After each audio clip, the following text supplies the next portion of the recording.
Hello there. Tonight we are going to Boulder, Colorado in the days after Christmas 1996 to spend time with a case that has never been solved, that has divided investigators, destroyed a family's reputation without ever producing charges, and that sits at the intersection of every specific difficulty that makes a murder investigation fail.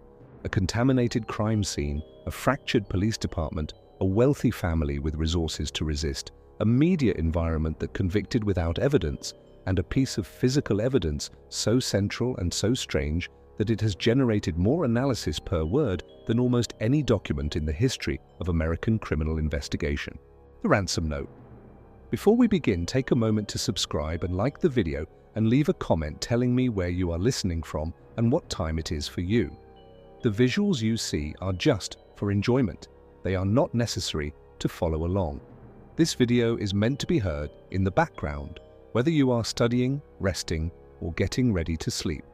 Now let's begin to understand what happened in the house at 745 15th Street, Boulder, on the night of December 25th and the morning of December 26, 1996. You need to understand who JonBenét Ramsey was, not the image that was constructed around her by the media coverage that followed her death, the photographs from the child beauty pageants that became the dominant visual representation of her in the public mind, not the icon of corrupted innocence that the coverage required, but the actual 6-year-old child who lived in a large house in one of the most affluent neighborhoods in Boulder, Colorado, and who was, by every account, from the people who actually knew her, exactly what most 6-year-old children are: energetic, curious, fond of her brother, sometimes demanding, sometimes delightful, a child who had been entered by her mother into the world of child beauty pageants from the age of 3 and who had accumulated a series of crowns and titles that meant an enormous amount to the adults organizing the pageants and rather less to the child who also liked to ride her bike and argue with her brother and ask questions about things she did not understand. She was, to put it simply, a little girl. And it is important to establish this clearly because the case that follows her death, the 28-year-long investigation that has not produced a conviction, is at some risk of being about everything except her. JonBenét Patricia Ramsey was born on August 6, 1990 in Atlanta, Georgia, the second child of JonBenét Ramsey and Patricia Ann Ramsey.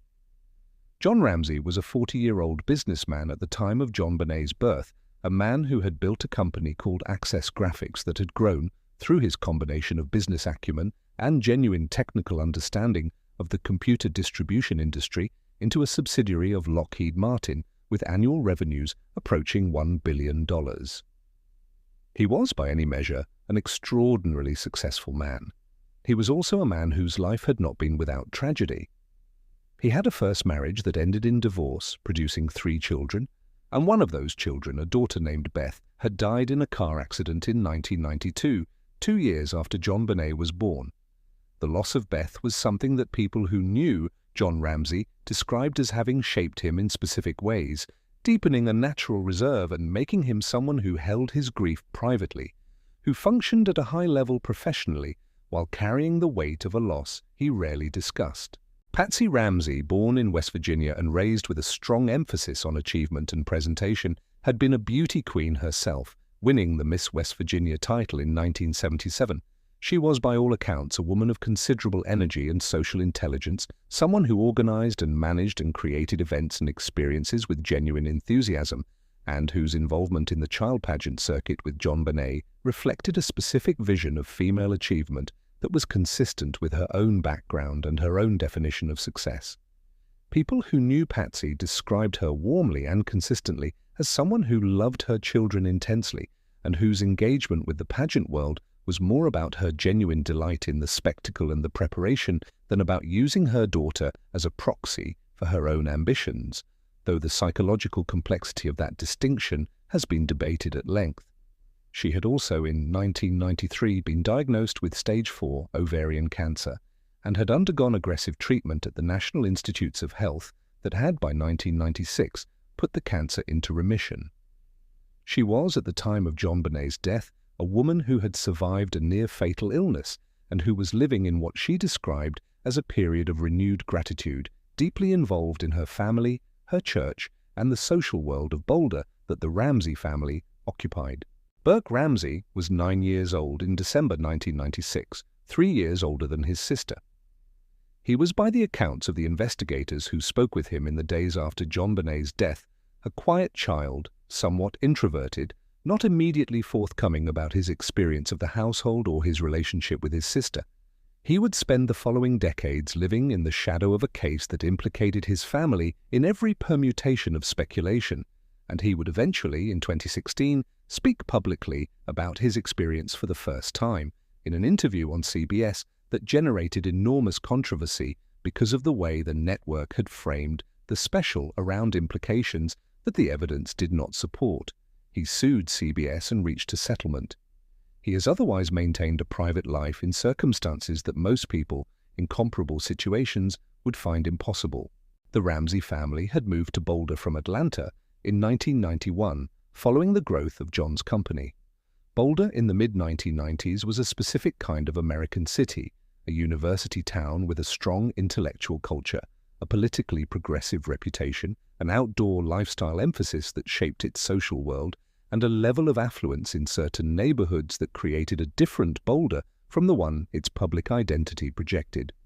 The Ramseys moved into a large Victorian house at 755 15th Street in one of the most desirable neighborhoods in the city, a house of approximately 6,000 square feet that had originally been built as a fraternity house and that retained something of an institutional scale in its floor plan.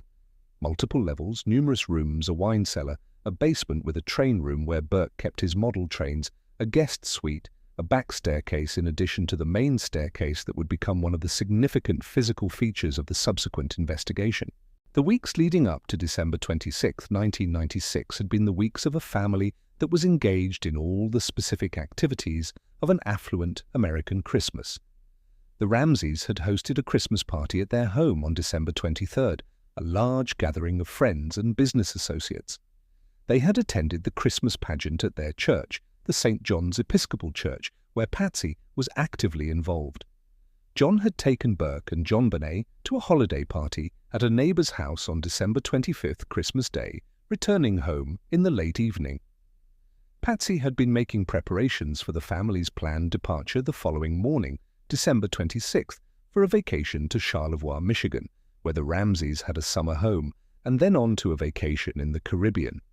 The suitcases were being packed. The presents had been opened. The family went to bed sometime between 9 and 10 in the evening on Christmas night. What happened after the family went to bed and before Patsy Ramsey called 911 at 5:52 in the morning on December 26th is the central question of a case that has occupied investigators for more than a quarter of a century. At 5:52 in the morning on December 26, 1996, Patsy Ramsey called 911 from the house at 755 15th Street. The 911 recording has been studied intensely in the years since, including by professional audio analysts who have attempted to detect whether any sounds occur at the end of the call that suggest family members were present and speaking in the seconds after Patsy believed the call had ended. The recording and its possible end sounds have been the subject of contradictory expert analysis, with some analysts hearing voices and specific words, including what some have interpreted as the voice of a child, and others finding nothing beyond ambient noise. The specific claims about the 911 recording exemplify a broader problem in the Ramsey case, which is that the evidence is rich enough and complex enough to generate expert testimony on both sides of almost every question, and the expert testimony consistently reflects the prior conclusions of the expert as much as the objective qualities of the evidence. What the 911 call itself contains that is not disputed is Patsy Ramsey's voice, clearly distressed, reporting that her daughter had been kidnapped, that there was a note, and providing the address. The call lasted approximately 90 seconds before Patsy hung up. She had already, before calling 911, called two close friends, Fleet and Priscilla White, and the Reverend Roll Hoverstock, the family's pastor. These calls, made before the 911 call, have been noted by investigators as unusual, as a standard response to discovering a kidnapping ransom note would be to call police first. But it is also consistent with a person in extreme distress reaching for the people she trusted most before she reached for the official response. The Boulder Police Department's response to the 911 call was prompt, but, in retrospect, catastrophically inadequate given what the situation would turn out to be. Patrol officers arrived at the Ramsey house within minutes of the call and were met by Patsy Ramsey. They were told about the ransom note and they treated the situation as a kidnapping, which is what the note described. The decisions made in those first hours to allow friends and family members into the house, to not immediately secure the house as a crime scene, to not immediately search the house comprehensively, to allow the Ramseys to move through the house freely while waiting for a potential ransom call, reflected the officers' assessment of the situation as a kidnapping and their focus on supporting the family and managing the ransom situation rather than on the forensic preservation of a potential crime scene. Those decisions would become one of the defining failures of the investigation. By mid-morning, the Ramsey house contained, in addition to the police officers, Patsy and John Ramsey, Fleet and Priscilla White, the Reverend Hoverstock, another couple named John and Barbara Fernie, and a family friend named Linda Hoffman Pugh, who was the Ramseys' cleaning lady and who had arrived to help. Multiple people were moving through the house. Food was being prepared. The kitchen was being used. People were sitting in various rooms consoling Patsy, talking with John, waiting for the phone to ring with the ransom demand. The house was not a crime scene under investigation. It was a family home in crisis, being treated as such by the officers present. At approximately 1 in the afternoon, a detective named Linda Arndt, who had been managing the situation in the absence of the ransom call that never came, asked John Ramsey and Fleet White to search the house for anything unusual. This request, made in the context of a kidnapping investigation to determine whether the ransom caller might have reached out in some other way, led to one of the most consequential moments in the case. John Ramsey went to the basement. He opened the door to a small room in the basement that was used for storage and that had a small high window, and he found his daughter. JonBenét Ramsey was on the floor of the basement storage room. She was covered with her white blanket from her bedroom. Her wrists were bound above her head. There was a cord around her neck with a wooden handle attached to it. She had duct tape over her mouth. John Ramsey pulled the tape from her mouth. He removed the cord from her neck. He picked her up and carried her out of the basement and up the stairs and laid her on the floor of the entry hall and called for Linda Arndt. JonBenét was dead. She had been dead for some hours. The medical examiner would later determine that her death was caused by asphyxiation as a result of strangulation, and that she had also suffered a skull fracture, a blow to the head that had caused a fracture approximately 8.5 centimeters long in the right side of her skull, with an underlying hemorrhage in the brain. The blow to the head had occurred before the strangulation. The strangulation had been accomplished using what investigators would come to call a garrote, the wooden handle with a cord wrapped around it that tightened the cord around her neck when the handle was turned. She had also been sexually assaulted. She had not been taken from the house. She had been in the basement 30 to 40 feet from where her family had been sleeping on Christmas night throughout the morning while her mother called 911 and while her family and friends moved through the house above. The ransom note. Before we look at the evidence of the crime itself, before we examine the medical findings and the forensic evidence and the timeline, we need to look at the ransom note because it is the most unusual single object in the entire case and because it is the object that has generated more sustained, serious, expert analysis than almost any other document in the history of American criminal investigation. The note was found by Patsy Ramsey on the morning of December 26th at the bottom of the main staircase on a step at the bottom landing. It was written on paper taken from a notepad found in the Ramsey kitchen. The pen used to write it was found in the Ramsey kitchen. The note was written in the house using materials found in the house by someone who was either a resident of the house or who had spent sufficient time in the house to locate the notepad and pen. The note was approximately 2.5 pages long. It was addressed to John Ramsey specifically and referred to him as Mr. Ramsey and also as John. It demanded a ransom of $118,000, an amount that is unusually specific for a ransom demand and that corresponds closely to the amount of John Ramsey's bonus from Access Graphics for that year, a figure that would not have been widely known. It stated that JonBenét was being held by a small foreign faction. It warned John not to contact authorities and threatened to behead JonBenét if the instructions were not followed. It contained several specific phrases that would become the subject of intensive linguistic analysis, including references to victory and to Southern Belle. It ended with a specific instruction about the ransom drop and signed itself SBTC, initials that have never been definitively explained. The note is strange in ways that go beyond its content. Its length is unusual. Ransom notes are typically brief. The act of writing a lengthy note inside the victim's house using the victim's stationery represents either an extraordinary degree of confidence or an extraordinary degree of recklessness. Professional kidnappers do not write their ransom notes in the victim's kitchen. They bring prepared notes or make phone calls. The length of the note, approximately 3 pages, implies that whoever wrote it spent significant time in the kitchen writing it, a minimum of 15 to 20 minutes, possibly considerably longer. This time spent writing in a house where a family was asleep upstairs is one of the most bizarre features of a bizarre document. The linguistic analysis of the ransom note has been conducted by multiple experts in forensic linguistics, document examination, and behavioral analysis over the more than 25 years since the murder. The note has been compared to writing samples from every significant suspect in the case, and the results of these comparisons have been characteristically contested. The handwriting analysis produced no definitive match to any individual, including either Patsy or John Ramsey, though different analysts have reached different conclusions about the closeness of the match to Patsy Ramsey's writing.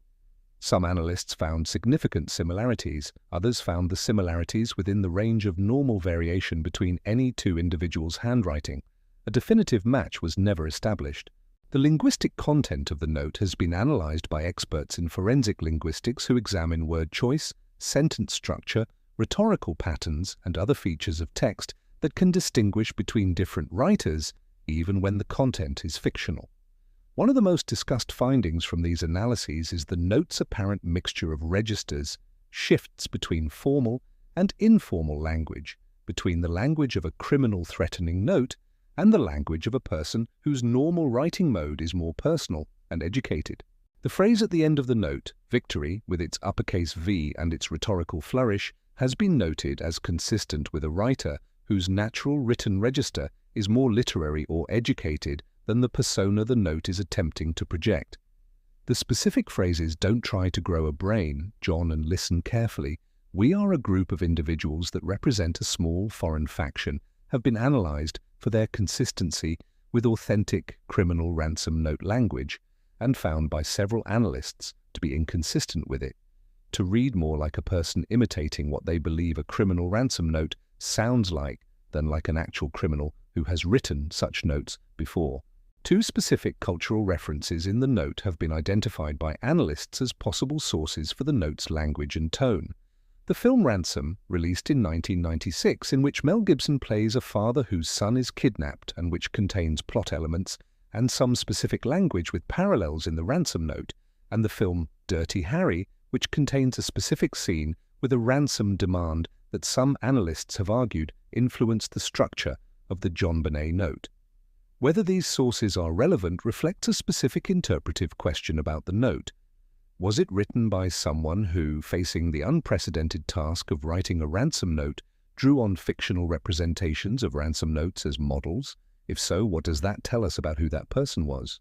The amount of the ransom, $118,000, is the most consistently discussed specific feature of the note in terms of its relationship to the Ramsey family. John Ramsey's bonus from Access Graphics for 1996 was approximately $118,000. This specific figure was known to John Ramsey himself, to the company's financial personnel, and to others who had access to the company's financial records. It would not have been generally known. Its appearance as the ransom demand has been interpreted as evidence of a close connection between the note's author and the Ramsey family's financial affairs, which is consistent with the note being written by a family member or someone with intimate knowledge of the family's finances, and is inconsistent with a random intruder who had no specific knowledge of John Ramsey's compensation. The medical examiner's findings are the most objective evidence in the case, and they establish a sequence and a manner of death that all investigators, regardless of their theory of the crime, must account for. JonBenét Ramsey died of asphyxiation due to strangulation. The cause of death is not disputed. What preceded the strangulation is more complex. The blow to the head, causing the fracture of the right parietal bone, approximately 8.5 centimeters in length, with an underlying epidural hemorrhage and contra-coup injury to the brain, occurred before the strangulation. The medical examiner, John Meyer, concluded that the head blow had been delivered by an object with a flat surface at least 3.5 inches in length, and that it would have caused the victim to become immediately and deeply unconscious. JonBenét would have lost consciousness at the moment of the blow and would not have regained it before her death. The strangulation that killed her was inflicted on an unconscious child. She did not experience the strangulation. She was already deeply unconscious. This sequence, head blow first and then strangulation, is one of the most discussed forensic features of the case because it is in some ways counterintuitive. If the intention was to kill the child, the head blow was sufficient. A blow of that severity would likely have caused death within hours, even without the strangulation. The strangulation appears to have been applied to a victim who was already effectively dying. Several investigators and forensic analysts have proposed that the sequence suggests a staged death, that the blow to the head was the real cause of death, accidental or deliberate, and that the strangulation was applied afterward to either disguise the nature of the death or to definitively ensure death. Others have argued that the sequence is consistent with a sexually motivated killer who rendered the victim unconscious first and then completed the assault. The assault evidence is one of the most sensitive elements of the case's forensic picture. The medical examiner found evidence of acute vaginal trauma, including a small abrasion on the vaginal wall, and evidence of chronic vaginal irritation. The chronic irritation, which the examiner described as consistent with prior contact, has been the subject of significant debate, with some medical experts arguing that it is conclusive evidence of prior abuse, and others arguing that it falls within the range of variation that can result from various non-sexual causes in young girls. The acute trauma, the injury present on the night of her death, is not disputed. DNA evidence was found on the waistband of JonBenét's underpants and on the right thigh of her long underwear. This DNA, which became one of the most significant pieces of evidence in the case when its presence was established and confirmed through multiple tests, was male DNA that matched no member of the Ramsey family and matched no individual identified as a suspect through the investigation's subsequent history. In 2008, the Boulder District Attorney's Office announced that the DNA from the waistband had been compared to the CODIS database of convicted offenders and had not produced a match, and that the DNA had been retested using a more sensitive technique called touch DNA, which produced a profile that was consistent with the waistband DNA, suggesting that both samples came from the same unknown male individual. The existence of this unknown male DNA, confirmed by multiple independent laboratory tests, is the single most important piece of evidence in the case for the theory that JonBenét was killed by an intruder. If the DNA belongs to the person who killed her, and it is on her underwear and on her long underwear in a location consistent with contact during an assault, then the killer was a male individual who has never been identified. In 2023, the current Boulder Police Department announced the development of a new investigative technique called forensic genealogy, the same approach used to identify the Golden State Killer, to analyze the JonBenét DNA, and that this investigation was ongoing. As of the time of this script's writing, no identification has been made public. The garrote used to strangle JonBenét was a distinctive implement. A section of cord approximately 17 inches long was wrapped around her neck and attached to a wooden handle that had been broken from a paintbrush found in the Ramsey basement. Patsy Ramsey's art supplies were stored in the basement. The paintbrush belonged to a set of Patsy's brushes. The cord used for the garrote was later matched to a type of white parachute cord that was found in a brown paper bag in the basement with one section cut from it. Whose hand made the cut was not established. The binding on JonBenét's wrists, also made from white cord, was tied in a way that investigators noted was unusual. The bindings were loosely tied and positioned above her head, and a forensic not expert consulted by the investigation noted that the bindings showed characteristics inconsistent with an experienced person binding a victim. The looseness of the binding and the specific knot configuration used were inconsistent with the binding serving a practical restraint purpose. Some investigators concluded that the binding was staged, applied after death, or after the child was unconscious, to give the appearance of a kidnapping victim rather than to actually restrain her. This interpretation is consistent with the intruder staging theory and with the theory that the death was a domestic event disguised as a kidnapping. The duct tape placed over JonBenét's mouth was similarly analyzed for its practical utility and found to be questionable in that context. Duct tape over the mouth of a kidnapping victim who was already bound and in a locked room in a house where the family was asleep upstairs serves no obvious practical purpose. Its presence, like the binding, is more consistent with staging than with functional application. The house at 755 15th Street had 36 rooms and multiple points of entry. It was examined by investigators after JonBenét's body was found, and the evidence of possible entry and exit was assessed. A window in the basement, in the room that John Ramsey had accessed through the train room, the room adjacent to the storage room where JonBenet was found, had a broken latch and had been broken for some time according to John Ramsey, who stated that he had broken it himself some months earlier when he had been locked out of the house and had needed to enter through the basement. Below the basement window on the exterior of the house there was a window well. The window well contained a grate. Investigators found a suitcase belonging to John Andrew Ramsey, John's son from his first marriage, positioned below the window inside the basement, which some investigators interpreted as potentially having been used as a stepping stool by someone entering or exiting through the window. The exterior of the window well and the window itself were not adequately documented for evidence of recent entry or exit in the initial investigation. The investigation's failure to comprehensively examine the exterior of the house in those critical first hours before the crime scene was established is one of the investigation's significant evidentiary failures. An imprint described by some investigators as consistent with a boot or shoe was reportedly found in the window well, but its documentation and subsequent analysis were insufficient to allow definitive conclusions. Inside the basement, investigators found marks in a cobweb near the broken window. Some interpreted the marks as consistent with entry through the window, disturbing the cobweb. Others argued that the cobweb's condition was inconsistent with recent entry, that an adult male climbing through the window would have more significantly disturbed or destroyed the cobweb rather than leaving marks within it. This detail, like so many in the case, generated expert testimony on both sides without resolution. The question of how an intruder could have spent the hours necessary to commit this crime in the house without waking the family is one that the intruder theory must address. JonBenét's bedroom was on the second floor. The basement where she was found is 2 floors below.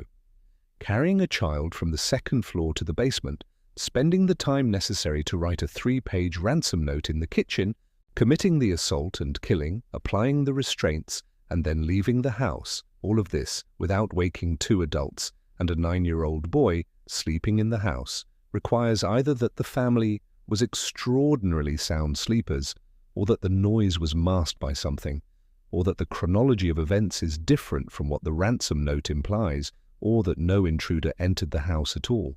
The Ramsey house was not alarmed on the night of December 25th. The alarm system was not activated. Several doors of the house were found to be unlocked the following morning. Whether they had been locked Christmas night and subsequently opened, or had been unlocked throughout, was not established with certainty. The large and complexly laid out house with its multiple access points provided a range of entry scenarios that the investigation was not able to definitively narrow. The investigation that followed was characterized by a fundamental failure that shaped everything that came after. The Boulder Police Department and the Ramsey family's lawyers were adversarial from the first days. The police, led by a chief named Tom Kobe, and a department that had little experience with homicide cases of this complexity, focused early and increasingly on the Ramseys as the primary suspects. The Ramseys, through their attorneys Brian Morgan and Patrick Burke, responded by limiting the family's cooperation with the police, not consenting to immediate formal interrogations, and managing the flow of information through legal counsel. This was their right. It was also, from the investigation's perspective, enormously damaging because the first hours and days of a homicide investigation are the most critical period for gathering information from witnesses closest to the victim, and the Ramseys' attorney's advice that they not submit to immediate police questioning created a gap in the evidentiary record that was never fully repaired. The Ramseys did eventually consent to interviews. They gave lengthy interviews to police detectives in April 1997, roughly 4 months after the murder. They provided additional interviews subsequently, but the rapport and the spontaneous disclosure that can come from early, carefully conducted interviews with cooperating witnesses was not available to the investigation, and the police's decision to focus on the family from early in the case while simultaneously failing to preserve and analyze the broader evidentiary context of the crime made the investigation's failures compound over time. The Boulder Police Department and the Boulder District Attorney's Office, headed by Alex Hunter, were also in fundamental conflict with each other, a conflict that was public, acrimonious, and damaging to the investigation. Hunter's office, aware of the evidentiary weaknesses in the case against the Ramseys, was unwilling to bring charges that it did not believe it could prove beyond reasonable doubt. The police department believed the Ramseys were responsible and pressed for prosecution. The conflict between these two offices played out in part in the press, consumed resources and attention that could have been directed toward the investigation, and contributed to a public narrative about the case that was driven by leaks from official sources rather than by publicly released evidence. The media coverage of the JonBenét Ramsey case in the weeks, months, and years that followed the murder was among the most intensive and most damaging in American journalistic history. The photographs of JonBenét from the beauty pageants were published everywhere. The analysis of what the pageants said about the family, about American culture, about the commodification of childhood, generated a secondary narrative that was at least as prominent as the criminal investigation itself. Patsy Ramsey was convicted in the public media long before any legal process determined her culpability, and the specific elements of her personality and her choices that made for compelling criticism, the pageants, the elaborate holiday parties, the social performance of an affluent Colorado family, were used to construct a character that the criminal investigation then appeared to confirm. She was a stage mother. She was controlling. The elaborate presentation of JonBenét had something dark underneath it. This narrative was powerful, and it was largely without evidentiary foundation, and its effect on the actual investigation was malign. Let us examine the specific evidence that has been offered for and against the two principal theories of the case, the intruder theory and the family involvement theory. These are not the only possible frameworks, but they are the ones that have organized the most significant investigative work and the most sustained analytical attention and a careful examination of what each theory explains and what each theory struggles with is essential for understanding why the case remains unresolved. The intruder theory holds that an unknown individual entered the Ramsey house on the night of December 25, 1996, killed JonBenét, and staged the crime scene to suggest a kidnapping. This theory is supported by the DNA evidence, which is its most significant supporting element.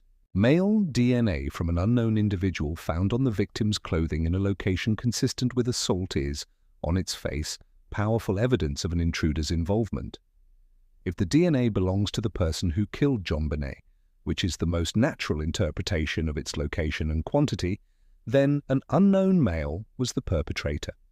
The DNA has been confirmed by multiple independent tests. It has not been matched to any known individual. This is the intruder theory's strongest evidence, and it is genuinely strong.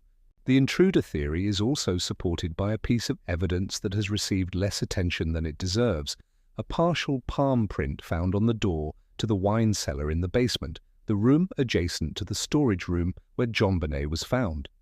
This palm print was unidentified at the time of the original investigation, meaning it matched no member of the Ramsey household and no individual examined during the investigation. In 2019, more than 2 decades after the crime, the print was matched by the Boulder Police Department to a former housekeeper who had worked for the Ramseys, a man who had not been a significant person of interest in the original investigation and who denied any involvement in the crime. Whether this identification advances the intruder theory identifies the source of innocent contamination from a previous cleaning visit, or opens a new investigative lead, is something that the Boulder Police Department has not publicly resolved.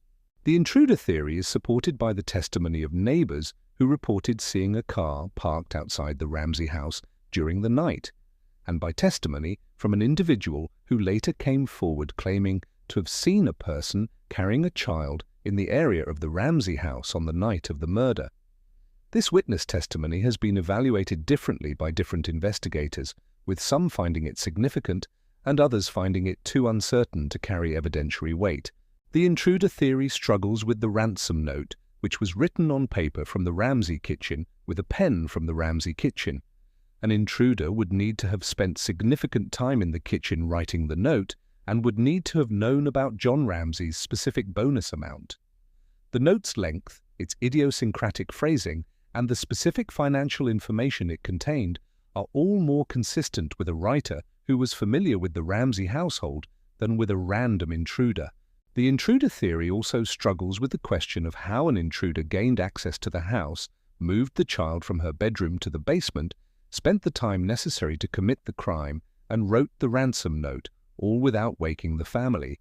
The house was large and the parents' bedroom was on the upper floor, but carrying a child down 2 flights of stairs involves noise and movement that the intruder theory must account for. The family involvement theory holds that JonBenét was killed by one or more members of her family in a domestic incident that was then staged to appear as a kidnapping.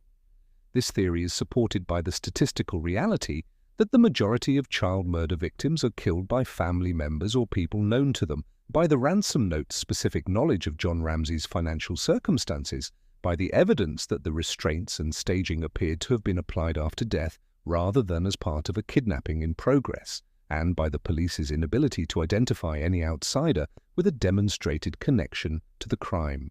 The family involvement theory has struggled from the beginning with the DNA evidence.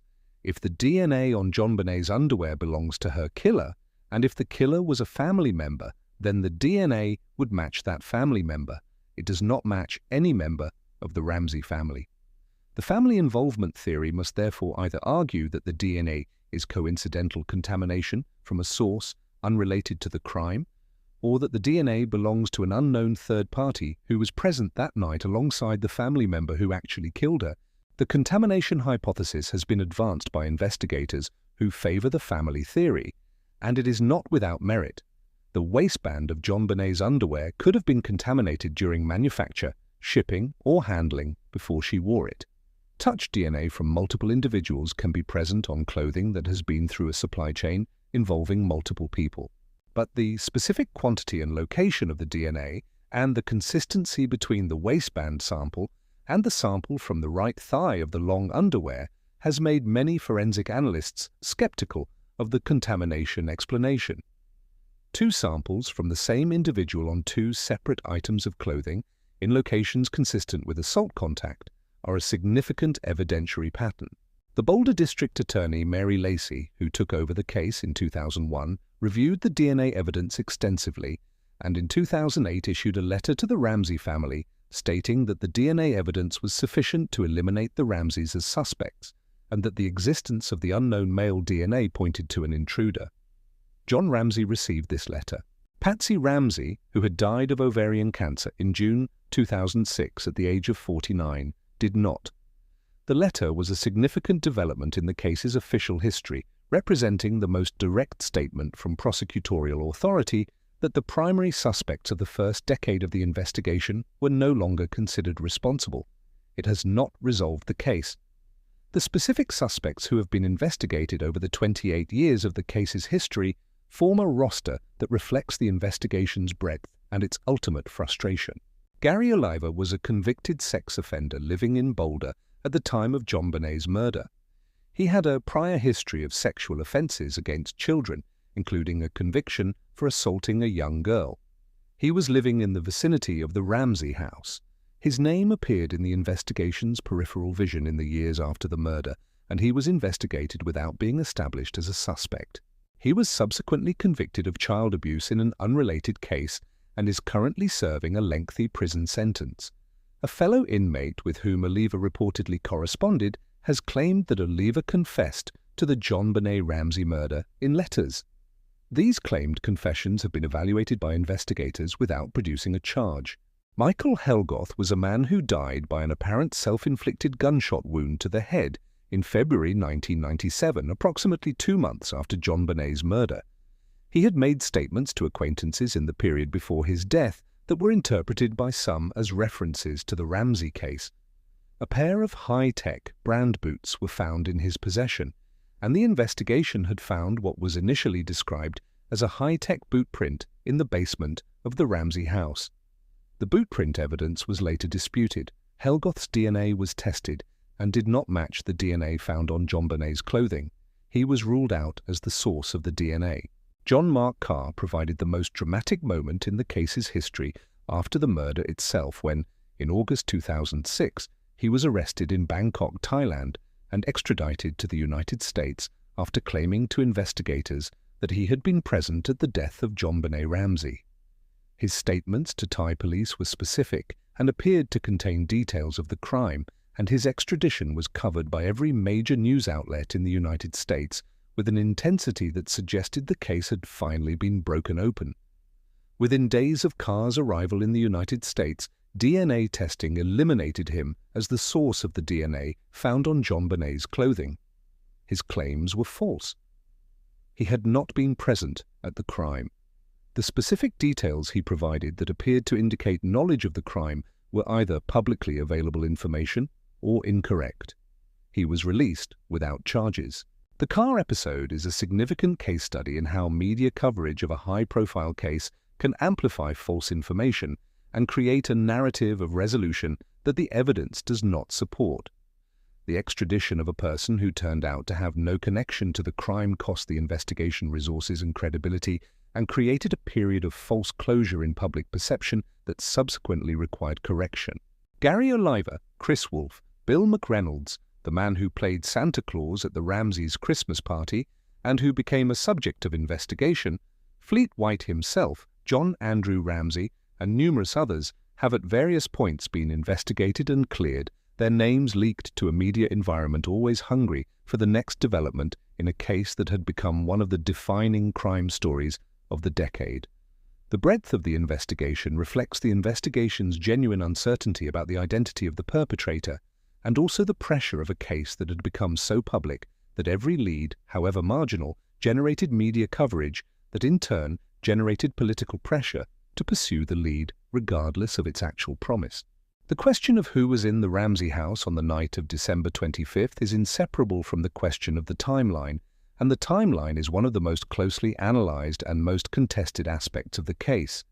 Establishing precisely what happened and when it happened on that night is the key to understanding the crime, and the timeline has been reconstructed from multiple sources: the Ramseys' own accounts, the physical evidence, the medical examiner's findings about the time of death, and the evidence about what happened in the hours before the 911 call.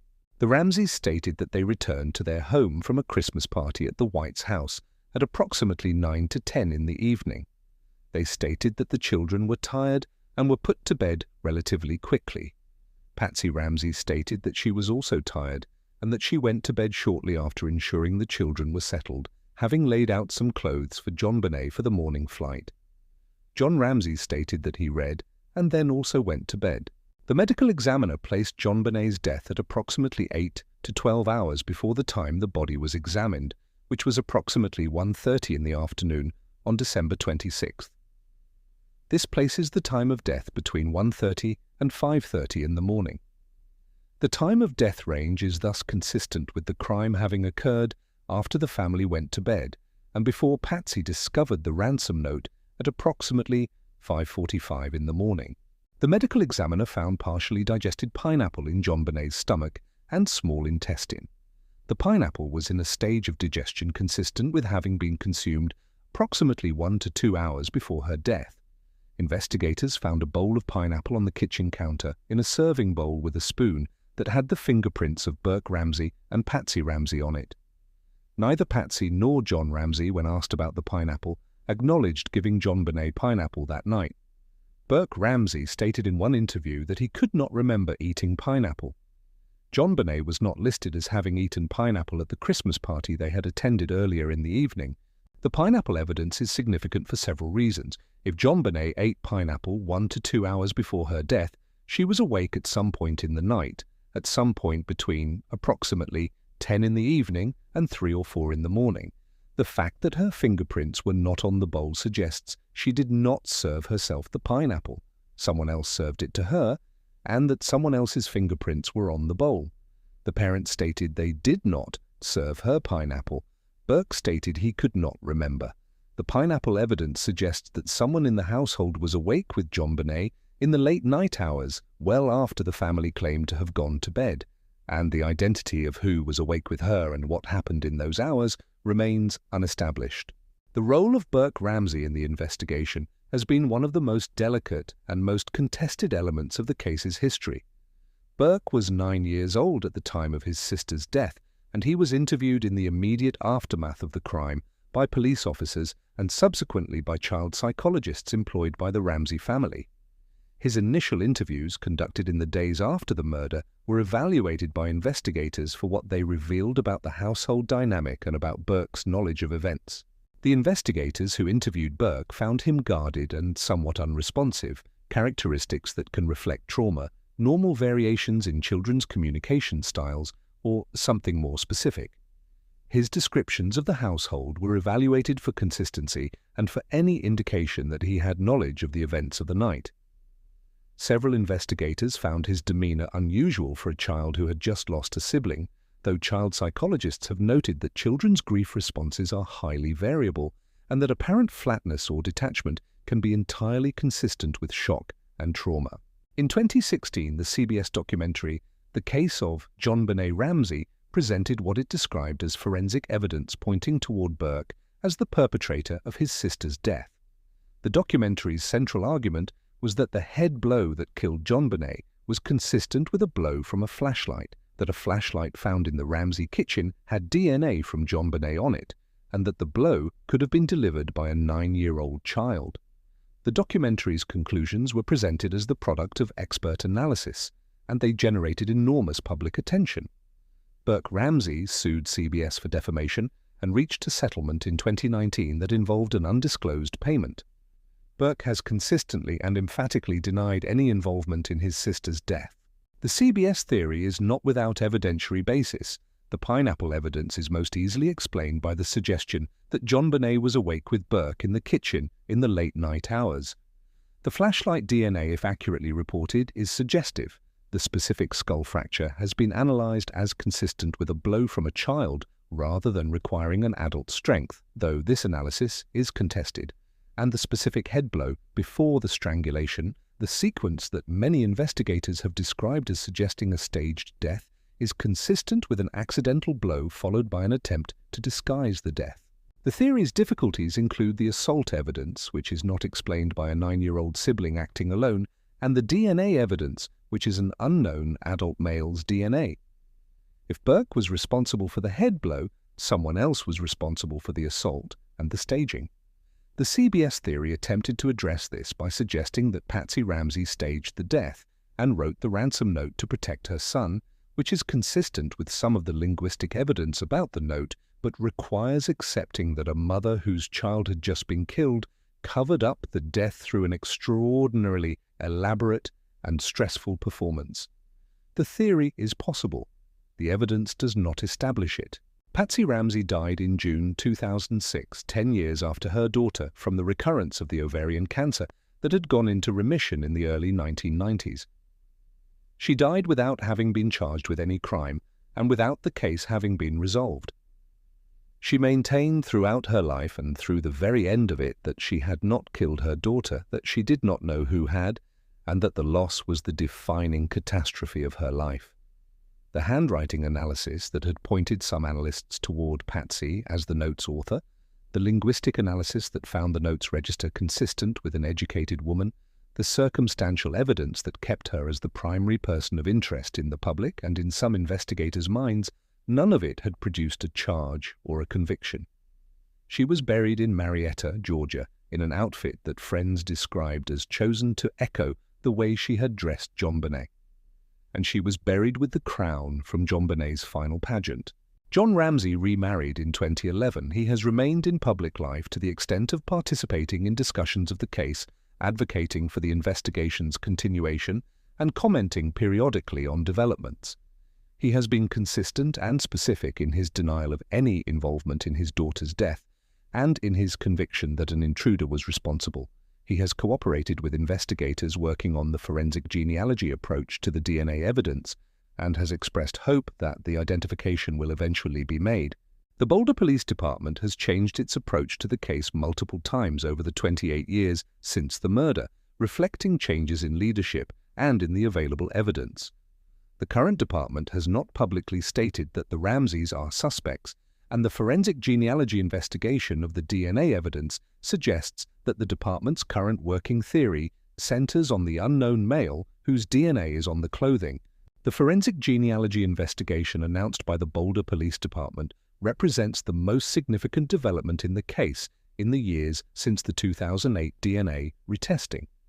Forensic genealogy is the technique that uses DNA evidence not to match an individual directly in a criminal database, but to identify the individual indirectly through their relatives.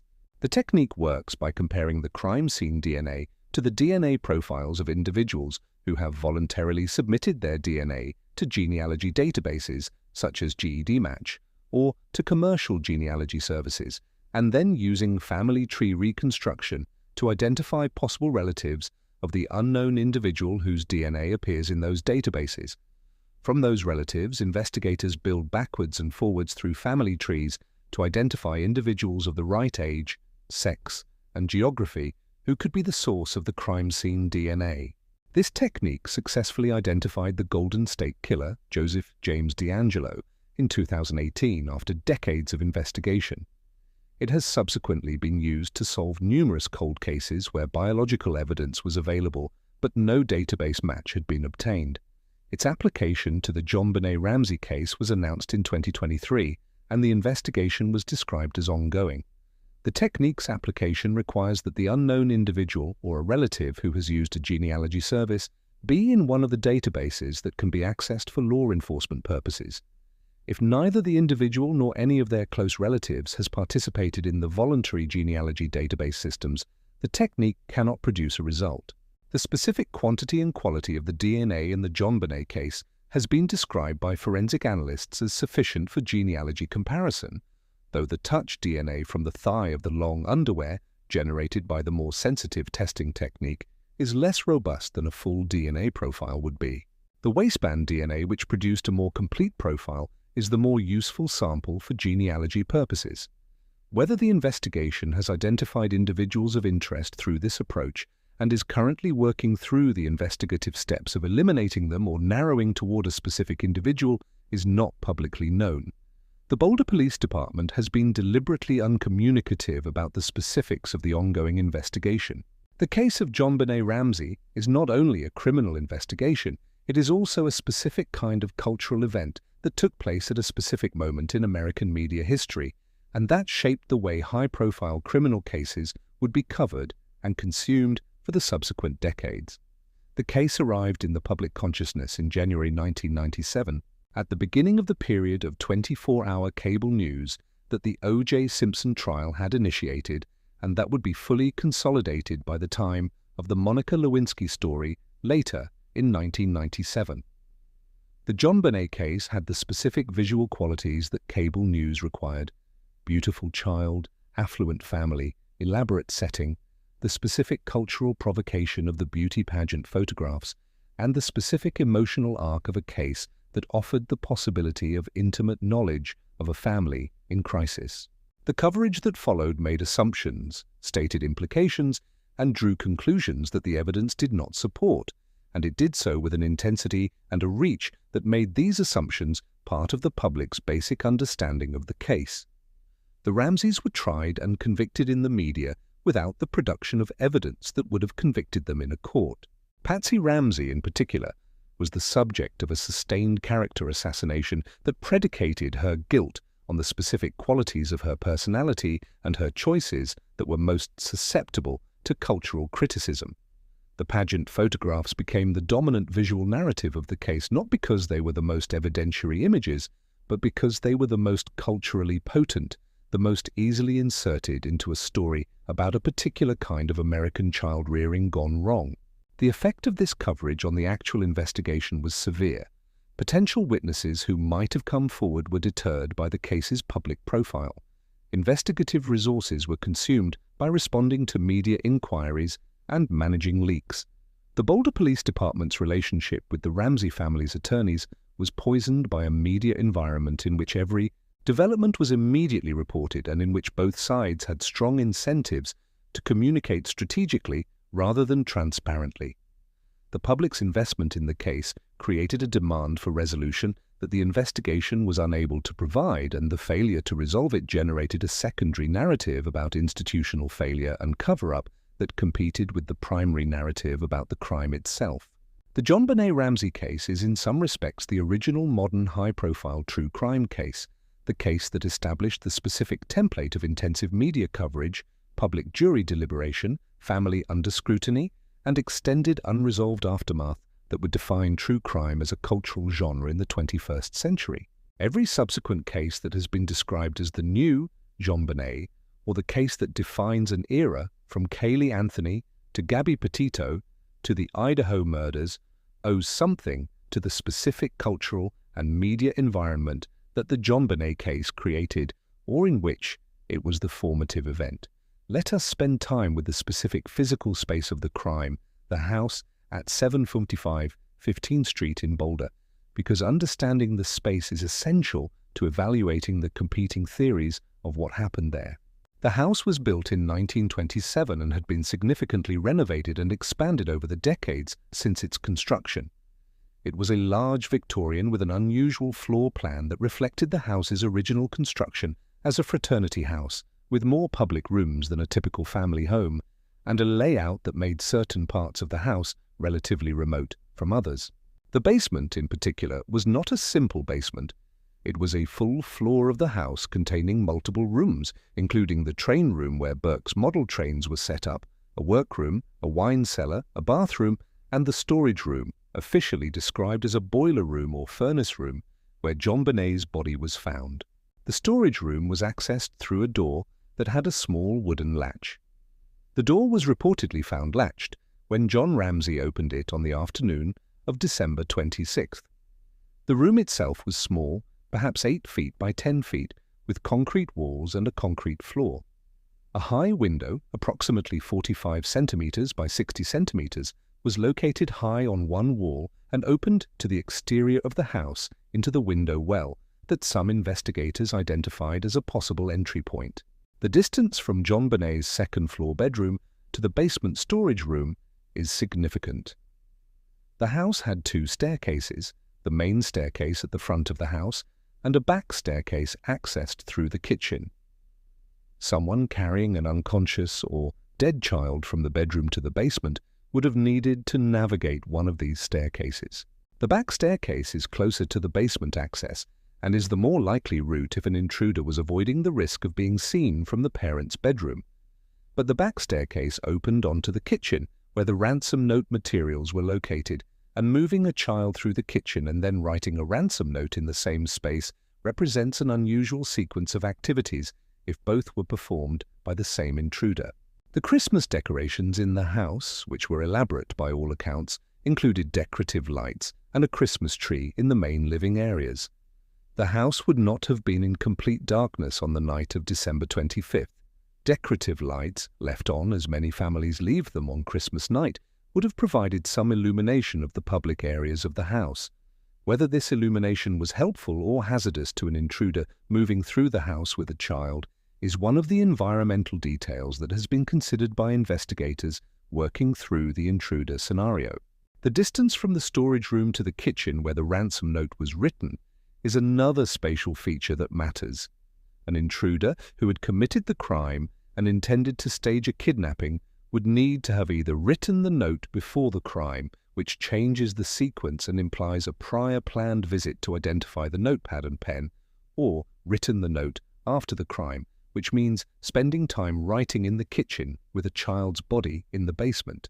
The latter scenario requires a specific kind of coldness or a specific kind of psychological dissociation in the note's author. The people who were closest to this investigation over its first decade tell a story not only about a crime, but about how institutions fail. Steve Thomas, the Boulder detective who worked the case most intensively in its first years, and who eventually resigned from the police department citing frustration with the investigation, wrote a book in 2000 in which he stated his conviction that Patsy Ramsey had killed JonBenét accidentally and then staged the scene with John Ramsey's assistance. Thomas's book is a passionate document from a committed investigator who spent years working the case and reached specific conclusions. It is also a document written by an investigator who had been profoundly shaped by a particular investigative framework, who had focused on the Ramseys as the primary suspects from early in the case, and whose conclusions are colored by that framework. Lou Smith was a retired Colorado Springs detective with an extraordinary record of solving cold cases who was brought in as a special investigator by the Boulder District Attorney's Office in 1997. Smith came to the opposite conclusion from Thomas. He became convinced that an intruder was responsible for JonBenét's death, and he believed that the physical evidence, including specific marks on JonBenét's body that he interpreted as evidence of a stun gun being used to incapacitate her, pointed toward an outside perpetrator. Smith resigned from the DA's office in 1998 when he concluded that the office was not aggressively pursuing the intruder theory, and he continued working the case independently until his death in 2010. He left behind thousands of pages of investigative material that he shared with investigators and journalists who shared his conviction that an intruder was responsible.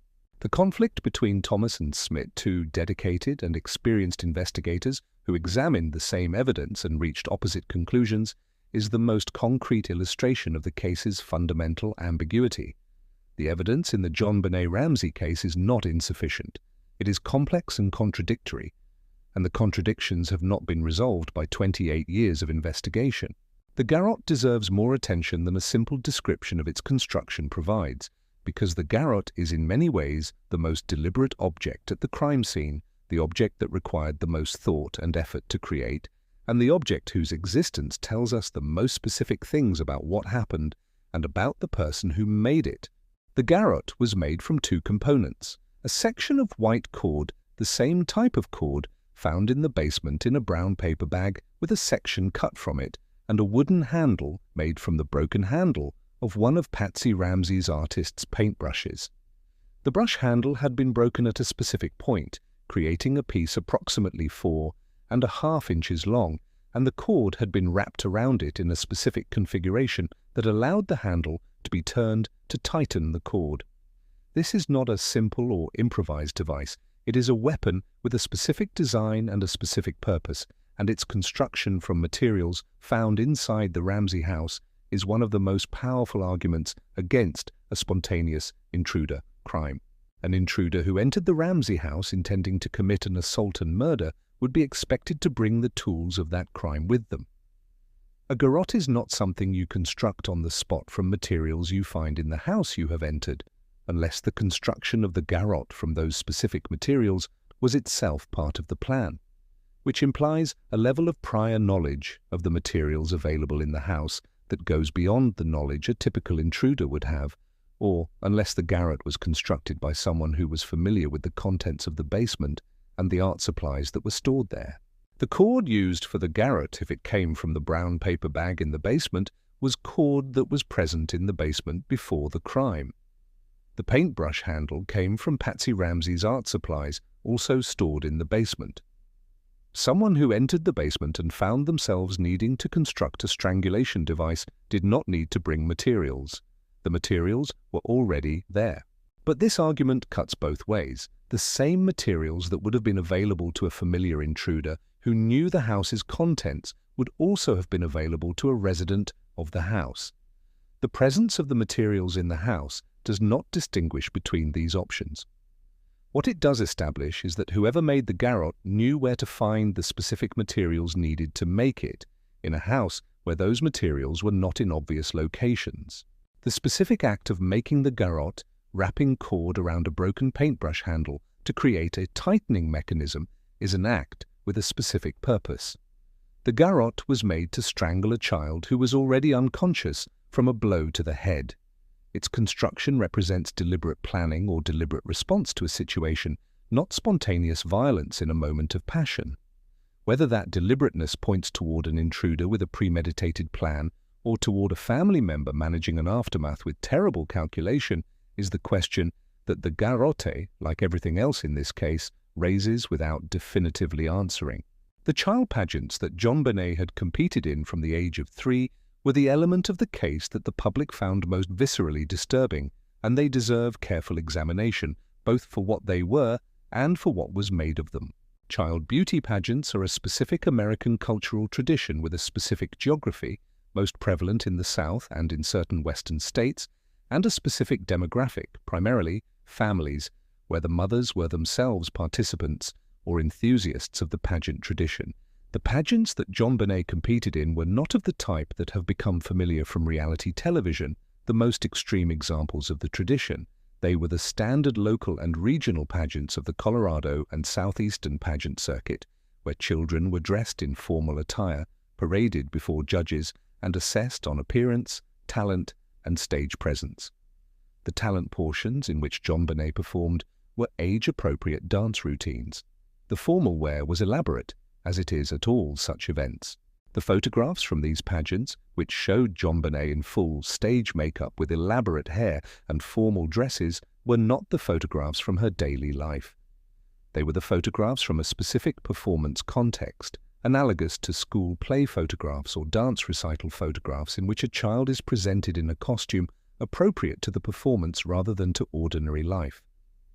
The cultural dissonance between the performance presentation and the child's ordinary existence was real, and it is a legitimate subject of discussion in the context of child pageant culture. But the specific use of these photographs by the media in the context of a murder investigation turned a cultural critique into a criminal implication. The elaborate presentation of JonBenét was used to construct a narrative in which the pageants themselves were evidence of something pathological in the family that led to the murder. This narrative was not supported by evidence. There is no documented connection between the pageant culture that JonBenét participated in and the crime that ended her life, beyond the speculative suggestion that the pageants might have exposed JonBenét to people who might have become obsessed with her. The people who actually knew JonBenét in the pageant context, other competitors, other families, the organizers and judges, were interviewed by investigators, and none produced a lead that connected to the crime. The pageant photographs served the media's purposes because they were striking and because they were incongruous with the conventional presentation of a murdered child as innocent and unmediated. They provided a visual narrative of adult construction imposed on a child's natural state that could be applied to the family as a critique and to the cultural environment as a broader indictment. They were not evidence of anything except the fact that JonBenét had competed in pageants, which is what her mother had chosen for her and which she had participated in without documented objection or distress. What happened to JonBenét Ramsey on the night of December 25, 1996, has not been established by 28 years of investigation. The investigation has been extensive. It has involved multiple departments, multiple district attorneys, multiple expert witnesses, multiple technological advances in forensic analysis, and an investment of resources that few cases in American history can match, and it has not produced a conviction, a charge, or a consensus among investigators about what occurred. The case's specific unsolved nature reflects several distinct failures. The initial response to the crime was inadequate in ways that permanently compromised the evidence. The Boulder Police Department treated a homicide crime scene as a kidnapping scene for the critical early hours, allowing contamination and loss of evidence at the moment when evidence preservation was most important. The conflict between the police department and the district attorney's office prevented the coordinated investigation that a crime of this complexity required. The media environment poisoned the well of public information and created incentives for leaking and strategic disclosure that competed with the investigation's needs. The Ramseys' attorneys, exercising their legitimate function, limited the family's cooperation in ways that left permanent gaps in the evidentiary record, and the most important evidentiary leads, the DNA and the partial palm print, did not produce identifications that resolved the case. What remains is the DNA. An unknown male whose genetic profile is present in 2 locations on the clothing of a murdered child. A profile that has been confirmed by multiple tests, that has not been matched to any known person, and that is now the subject of a forensic genealogy investigation that has the potential to identify the individual if he or a close relative has participated in a voluntary genealogy database. This investigation is the last best hope for a resolution of a case that has been open for more than a quarter century. If the forensic genealogy investigation produces an identification, the case's history will be rewritten from the point of that identification backward. Everything that was uncertain will become certain in retrospect.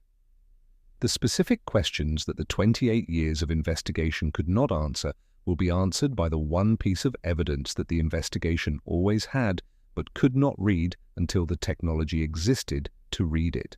If the investigation does not produce an identification, the case will remain where it is now. In the specific territory of the unresolved, where the evidence is abundant and the answer is absent, where a 6-year-old girl's death is documented in extraordinary detail, and the person responsible for it is walking in the world or has died without being named. JonBenét Ramsey would be 33 years old today. She would be the age of a young adult with a career and perhaps a family and a life that would have been shaped by the specific qualities that the people who knew her described.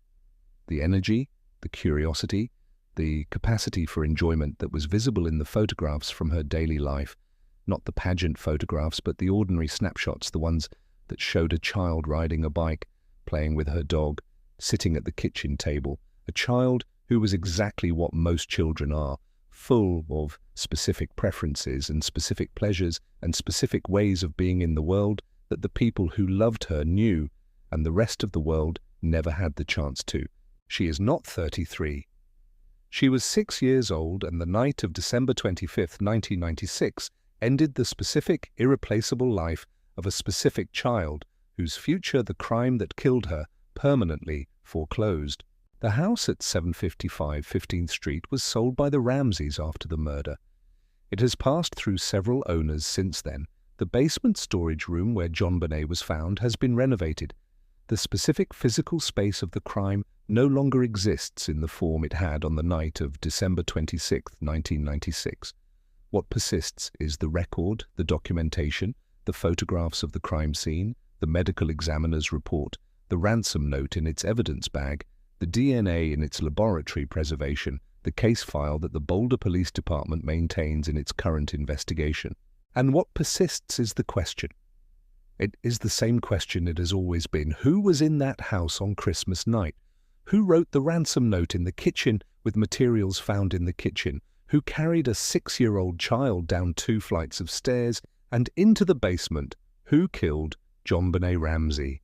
The answer exists. It exists in the memory of whoever committed the crime, if that person is alive. It exists in the DNA that was left on the clothing of a child, waiting in a laboratory for the identification that technology is now, finally, in a position to make. The answer is not gone. It is simply not yet spoken. It has been unspoken for 28 years, through the death of Patsy Ramsey and the indictment that never came, and the false arrest of John Mark Carr, and the forensic genealogy announcement, and every other development that moved the case forward without reaching its end.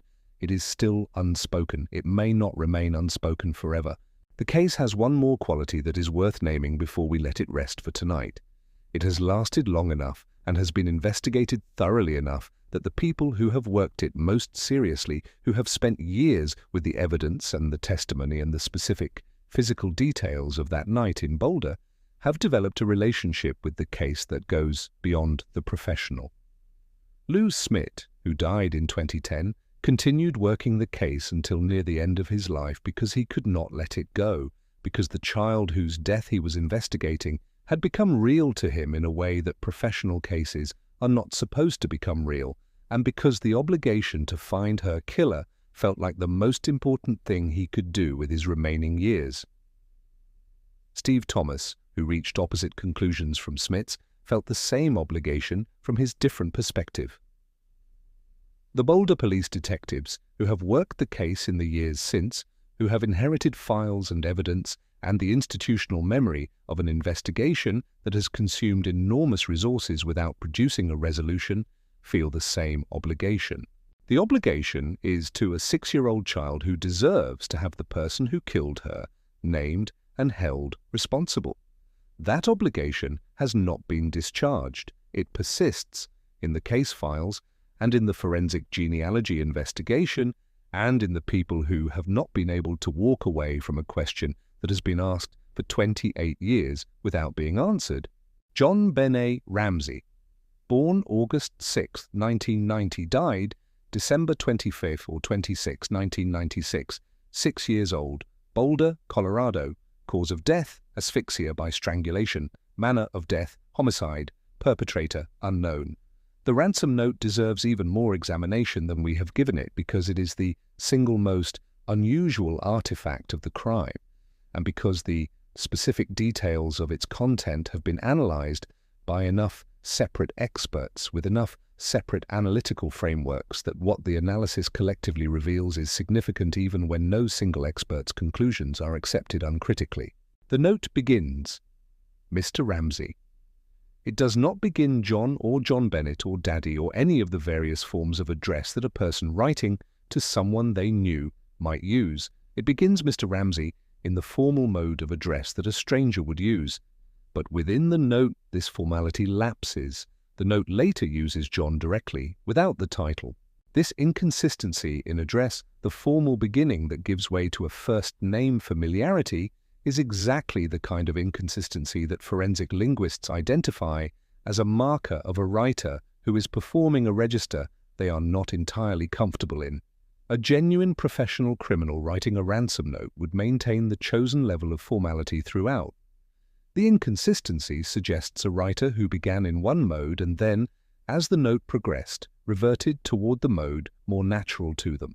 The note's specific demand of $118,000 is something that investigators and analysts have returned to repeatedly. The specificity of the amount is itself strange. Ransom demands are typically round numbers because round numbers are easier to assemble and because the specificity of an unusual amount creates additional difficulty in both collection and payment. The specific figure of $118,000 is not a round number. It is the precise amount of John Ramsey's annual bonus from Access Graphics for 1996.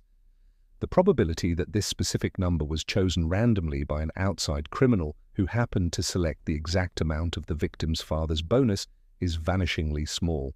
The number was known to a limited circle of people. Its appearance in the ransom demand is powerful evidence that the note was written by someone with specific knowledge of the Ramsey family's financial situation.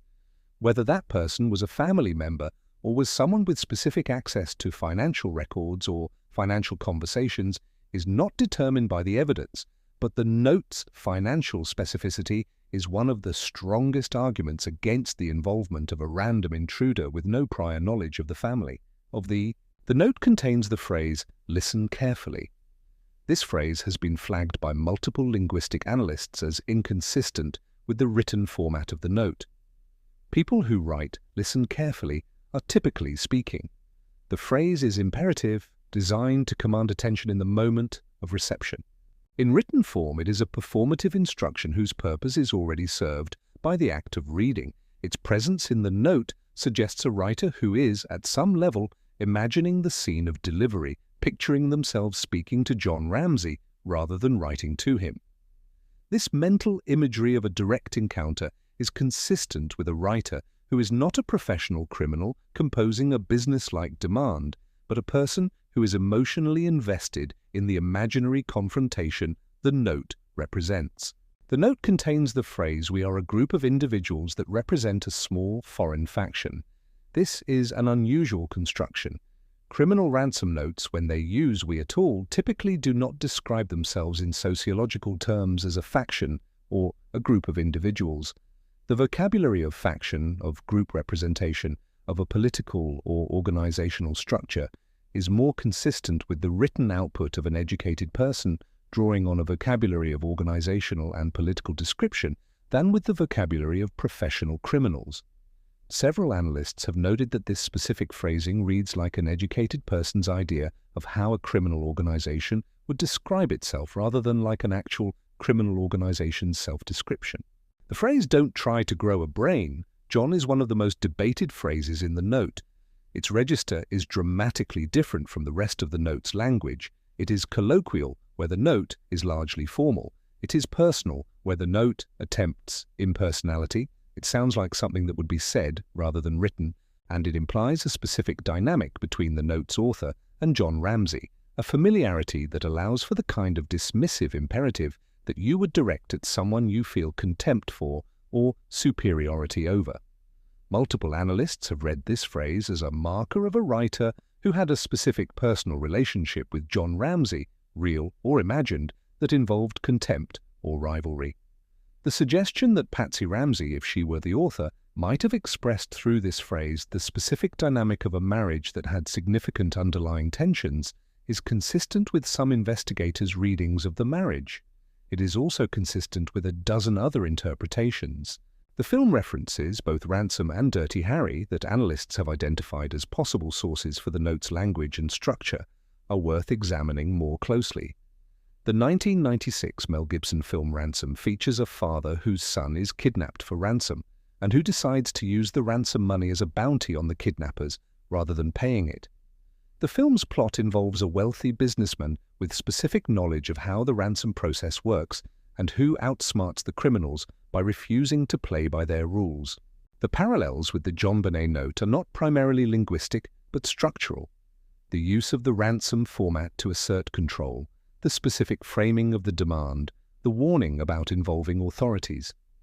Whether these parallels reflect the influence of the film on the note's author or simply reflect the generic conventions of the ransom form is a question the evidence does not resolve. But the film had been released in the autumn of 1996 and had been widely seen, and its plot would have been familiar to virtually any adult who had attended the cinema or rented videos in the months before the murder. The note's closing signature, SBTC, has been interpreted in numerous ways. Victory followed by the initials has led to readings including Saved by the Cross in a religious interpretation, Subic Bay Training Center in a reference to the Subic Bay Naval Station where John Ramsey's son John Andrew had connections, and numerous other proposed expansions of the initials. None of these interpretations has been established as the correct one, and the initials may represent nothing more than a randomly chosen series of letters intended to give the impression of an organized group without referring to any actual organization. The physical act of writing the note in the kitchen, on a notepad taken from the kitchen, using a pen found in the kitchen, represents the most specific and most physically detailed anomaly of the crime scene. The notepad from which the note pages were torn has been examined. The first pages of the notepad show practice writing, incomplete sentences and aborted attempts, consistent with someone who tried a draft and then wrote the final note. These practice pages are among the most significant physical evidence in the case because they indicate that the note was not written in one determined sitting, but involved a process of trial and effort. Whoever wrote the note took the time to draft, discard, and rewrite in a kitchen that was otherwise quiet and dark. The total time required to write a 2.5-page handwritten note of the complexity and length of the JonBenét ransom note, including the drafting and revision process, is a minimum of approximately 20 to 30 minutes, and more likely, significantly longer. This time spent in the victim's kitchen is among the most puzzling features of the crime for the intruder theory. An intruder who had just committed a murder in the basement and whose goal was to stage a kidnapping would be motivated to leave the house as quickly as possible. Writing a lengthy note, including drafts and revisions, in the kitchen of the house where the crime had just been committed represents an extraordinary risk tolerance that is difficult to reconcile with the standard profile of a sexual predator intruder. The intruder theory's strongest response to the note anomaly is to suggest that the note was written before the crime, during a prior visit to the house, or using materials brought from the house on a prior occasion. Under this theory, the intruder planned the crime in advance, wrote the note before the night of the murder, and brought it to the house on the night of December 25th, but this requires explaining why the note was written on paper from the Ramsey kitchen notepad, using a pen from the Ramsey kitchen, when materials for writing could have been obtained elsewhere and brought to the house without leaving a trace in the house. If the note was pre-written on different materials, none of those materials have been found. The kitchen notepad and kitchen pen are the materials the note was written on, and this is inconsistent with a pre-written note brought from outside. The specific injuries that JonBenét sustained and what they reveal about the sequence and nature of the assault are the most objectively established facts in the case, and they deserve more careful examination than a general description of cause of death provides. The head injury was the first in the sequence, a blow with enough force to fracture the right parietal bone across a distance of approximately 8.5 centimeters, and to produce an underlying epidural hemorrhage and contrecoup injury to the opposite side of the brain is a blow of very significant force. The medical examiner noted that the wound was consistent with impact against a large flat surface or with being struck by a large flat object. The crack ran from approximately the coronal suture to the lambdoid suture of the right parietal bone across the full width of the parietal plate. The contrecoup injury, a bruising of the brain on the opposite side from the point of impact, is a classic indicator of a high-energy impact that caused the brain to move within the skull and strike the opposite interior surface. The specific object that caused this injury has never been definitively identified. A flashlight found in the Ramsey kitchen was noted in some analyses as a potential candidate, and DNA from JonBenét was reportedly found on this flashlight. A piece of decorative train track from Burke's model train set was also proposed as a candidate. The interior of the house was searched for objects whose shape and dimensions were consistent with the wound profile, but no object was definitively identified as the murder weapon. This failure to identify the murder weapon is one of the case's specific evidentiary gaps. The medical examiner concluded that the blow to the head would have caused immediate loss of consciousness. JonBenét did not experience what followed. She was rendered unconscious by the head blow and did not regain consciousness before her death.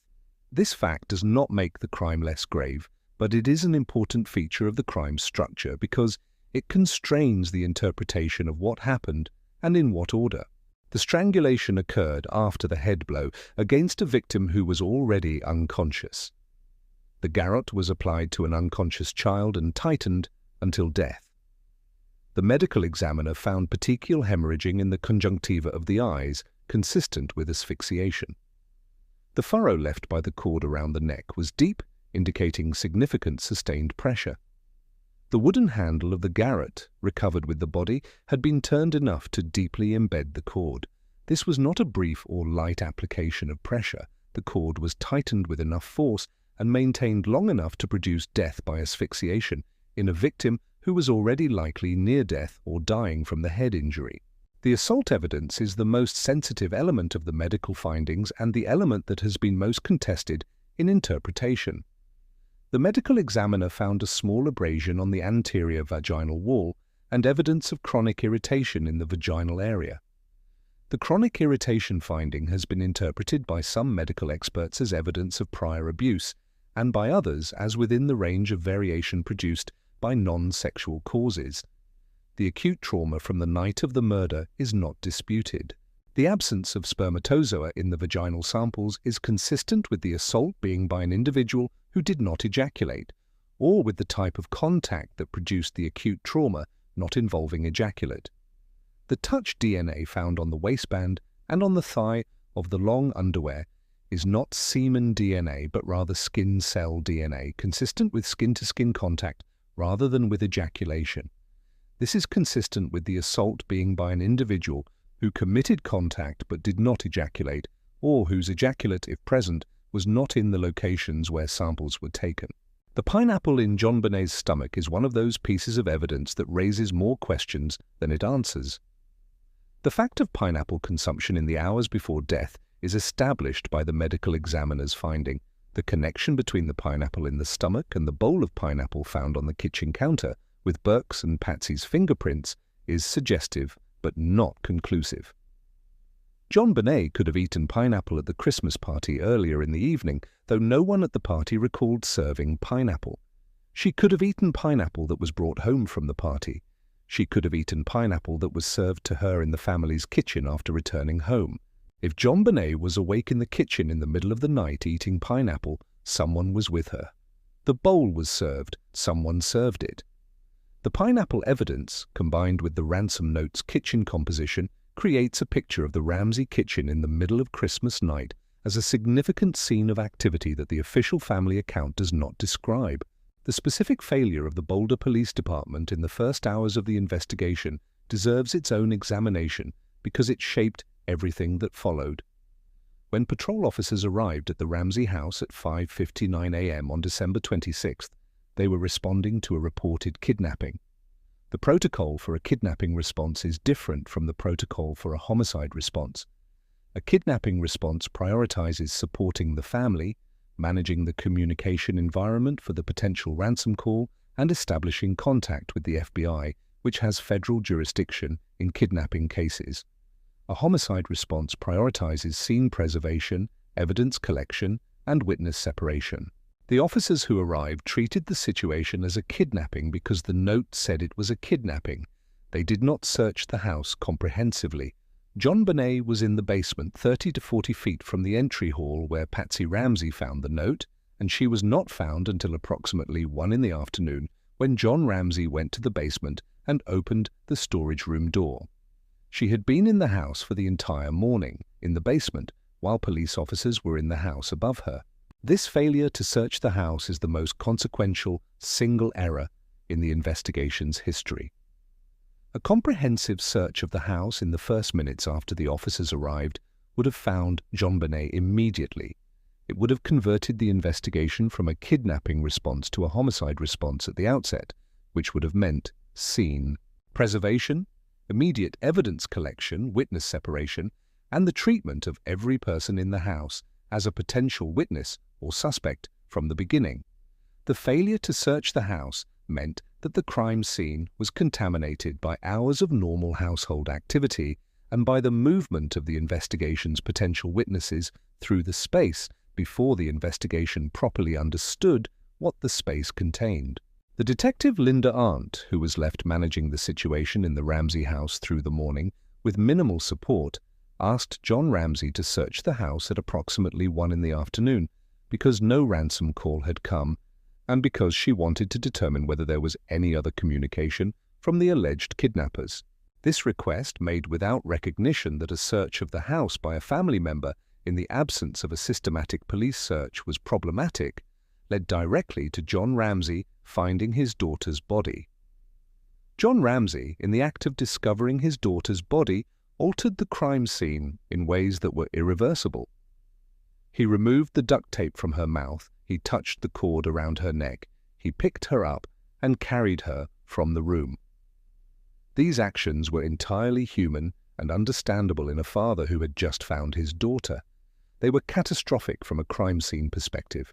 The evidence that John Ramsey's handling of the body destroyed or compromised is not knowable, but included the precise positioning of the body, the condition of the cord, and the duct tape, any trace evidence on the body from contact with the surface or the walls of the room, and the spatial relationship between the body and the room's contents. These are the elements of evidence that a comprehensive crime scene investigation would have documented and preserved. They were not preserved. The chance to document them was lost in the moment when a father picked up his dead daughter. The FBI was contacted during the morning, consistent with kidnapping protocol, and agents were available, but the case was treated as a Boulder police matter, and the FBI's involvement was limited. Several former FBI investigators who subsequently reviewed the case file have stated that the initial response was inadequate by the standards of a major kidnapping investigation, and that the scene management in the critical first hours would not have met FBI standards for a case of this importance. The scene contamination in the first hours was severe. Friends and family moved through the house for most of the morning. Food was prepared in the kitchen where the ransom note had been written. Dishes were washed. The toilet in the basement bathroom adjacent to the storage room where JonBenét was found was reportedly flushed multiple times by various individuals who used the bathroom during the morning. Fingerprints, fiber evidence, biological trace evidence, all of these were subject to contamination, addition, and loss during the morning before the scene was properly secured. The specific question of whether trace evidence from a potential intruder, fingerprints on door handles, fiber evidence on furniture, biological trace in the entry point areas, survived, the morning's contamination is not definitively answerable. Some trace evidence was recovered. The partial palm print in the basement is an example of trace evidence that survived, but the overall quality of the trace evidence picture is significantly compromised by the first hour's activity, and investigators working the case in subsequent years have consistently noted the evidentiary damage that the initial response caused. The Boulder, Colorado, in which this crime occurred, was a specific place with a specific character that is worth understanding as context. Boulder in 1996 was a university city with a population of approximately 100,000, home to the University of Colorado's main campus, with a character that combined intellectual liberalism with outdoor culture and a specific form of Colorado affluence. The city had a very low murder rate. The Boulder Police Department had handled relatively few homicides compared to departments serving comparable populations in less affluent cities, and its homicide investigation capacity was limited relative to what a case of this complexity required. The University of Colorado brought to Boulder a transient population of students and faculty that included over the years individuals who would later attract investigative attention in the context of the Ramsey case. The university's population also included, over the years, individuals with specific expertise in forensic linguistics, forensic psychology, and related fields who became involved in the case's analysis not as investigators but as academic consultants and commentators. The specific neighborhood where the Ramsey house was located, the University Hill area, was a neighborhood of large Victorian and craftsman houses occupied by university faculty, professionals, and in some cases former students who had remained in Boulder after graduation. It was a neighborhood where households were close together and where neighbors were not invisible to each other, where comings and goings were observable even if not routinely observed. The question of whether an intruder entering or leaving the Ramsey house on the night of December 25th would have been seen by a neighbor is one that investigators have examined without producing a confirmed sighting. The Christmas night context is significant for the intruder theory. December 25th, a night when most people in the neighborhood would have been inside, celebrations and families gathered, with decorative lights in windows and on houses providing more outdoor illumination than a typical winter night, but with few people actually outdoors and observing the street. A person moving between houses or along the sidewalk at night on Christmas in a residential neighborhood in Boulder in December would have been doing so in a context where they were unlikely to be casually observed by a neighbor. The holiday provided a degree of cover that a different night would not have provided. The Ramseys' annual Christmas party, held on December 23rd, 2 days before the murder, brought a significant number of people to the Ramsey house. The guest list included approximately 50 to 100 people, and the party lasted several hours. Individuals who attended the party had access to multiple areas of the house, including the kitchen where the ransom note materials were later identified. The party provided a possible mechanism by which a person with criminal intent could have familiarized themselves with the layout of the house and the location of specific materials in the kitchen. Investigators examined the party guest list and interviewed a significant number of attendees without producing a suspect who connected to the crime, but the party's existence as a prior access opportunity for the house's layout is a relevant feature of the intruder theory.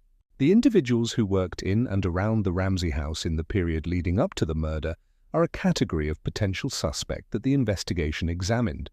Linda Hoffman Pugh, the cleaning woman, was investigated. Various contractors and service personnel who had worked at the house were investigated. Individuals associated with the Ramsey family's social circle who had been in the house on prior occasions were examined.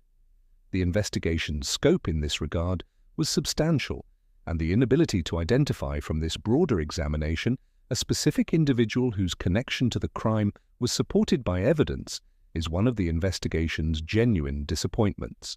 The death of Patsy Ramsey in June 2006 changed the case in ways that went beyond the loss of a potential suspect or witness. For the first 9 years of the investigation, the case was partly about Patsy, about her specific psychology, her specific relationship with her daughter, her specific relationship with the truth as various investigators understood it. The handwriting analysis, the linguistic analysis, the behavioral analysis all centered on whether Patsy was the author of the ransom note. The investigation's primary theory for much of that period, advanced most forcefully by Steve Thomas, placed Patsy at the center of the crime, if not as the direct cause of the fatal blow, then as the author of the note and the architect of the cover-up. Patsy's death of ovarian cancer, a death that was gradual and public, conducted in the company of her faith community and her family, introduced a specific moral complexity into the case's public narrative. She died as a woman who had endured the murder of her daughter, a decade of public accusation without charge, the progression of a cancer she had thought she had beaten, and the knowledge that the case that had defined her public identity for a decade remained unsolved and unresolved. Her death generated a specific kind of public reflection on what had been done to her reputation in the absence of evidence sufficient for charge. The media narratives that had convicted her were softened in retrospect, though not retracted. The 2008 letter from District Attorney Mary Lacey to John Ramsey, stating that the DNA evidence was sufficient to eliminate the Ramseys as suspects, came 2 years after Patsy's death. It represented an official position that would have meant something significant to Patsy during her lifetime, an acknowledgement from the prosecutorial authority that had most concerned her that she was not the person responsible for her daughter's death. She did not receive it. John Ramsey received it at his home in Michigan and has described the moment as one of both relief and grief, the validation coming too late for the person who had needed it most. The specific human cost of the investigation's failures, measured not in terms of the crime going unsolved, which is its most important cost, but in terms of the effect on the people caught in the case's orbit, is enormous. Patsy Ramsey spent the last decade of her life under accusation for the murder of her child. Burke Ramsey spent his childhood and young adulthood in the shadow of a case that, at various points, named him as a potential perpetrator. John Ramsey lost his wife, his daughter, and his privacy simultaneously. The friends and acquaintances who were investigated, who had their backgrounds examined and their associations scrutinized, who found their names in the media in the context of a murder investigation, experienced costs that the investigation's ultimate failure made permanent rather than temporary. The specific cost to the Ramseys of the police and media response to the case is one reason why the case has become, alongside its criminal significance, a case study in how not to conduct a high-profile investigation. The decision to focus on the family as primary suspects before the evidence justified that focus, to pursue that theory with a media environment that amplified every leak and every inference, to do this while simultaneously failing to adequately process the physical evidence in the critical early period, represents a sequence of institutional failures whose consequences were both unjust to the Ramseys, if they were innocent, and damaging to the investigation, if they were not. The case is now 28 years old. The people involved in it have aged in ways that alter the investigation's landscape. John Ramsey is in his late 70s. Burke Ramsey is in his late 30s. The police officers and detectives who worked the case in its first years have retired or died. The district attorneys who made decisions about prosecution are no longer in office. The witnesses who provided information in the first months are older, some of them deceased, their memories of a night in 1996 now more distant and less certain. The evidence itself, yet the biological evidence, the DNA, is in laboratory storage, subject to the degradation that all biological evidence experiences over time, though modern preservation techniques have significantly extended the useful life of DNA samples compared to what was possible in the case's early years. The forensic genealogy investigation announced in 2023 represents the application of a technology that did not exist when JonBenét was killed. The same distance between 1996 and 2023, 27 years, is roughly the same distance between the Kennedy assassination and the House Select Committee on Assassination's second investigation of that case, a period over which attitudes, technologies, and available evidence all changed significantly. The JonBenét case is old enough that it spans the period during which digital technology transformed criminal investigation, during which DNA typing moved from being a novel and contested technology to a routine forensic tool, during which the Internet created both new, investigative resources, and new challenges, and during which the culture of true crime investigation shifted from a professional domain to a public one.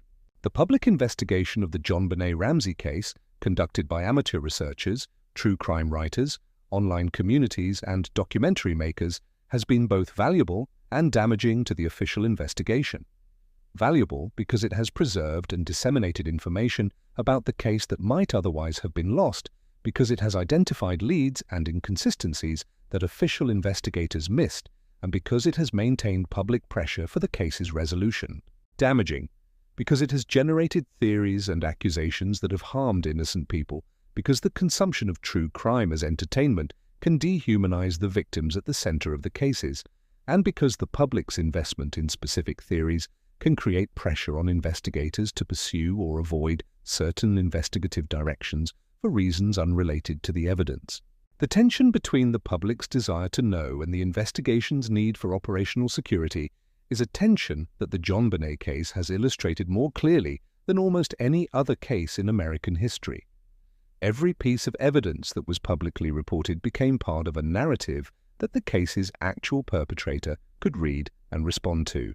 Every theory that was publicly discussed gave the perpetrator information about the investigation's direction, and the case's extraordinary public profile meant that the volume of theories, accusations, and claims about the evidence was so high that the actual investigation's genuine findings were regularly lost in the noise. There is one final element of the case that has not yet been fully addressed, which is the question of what the crime reveals about itself through its staging. The arrangement of the crime scene, to the extent that it was staged, is a form of communication from the perpetrator. Staging is a behavioral choice that reflects the perpetrator's specific priorities, their specific knowledge of forensic investigation, and their specific relationship to the victim and the victim's family.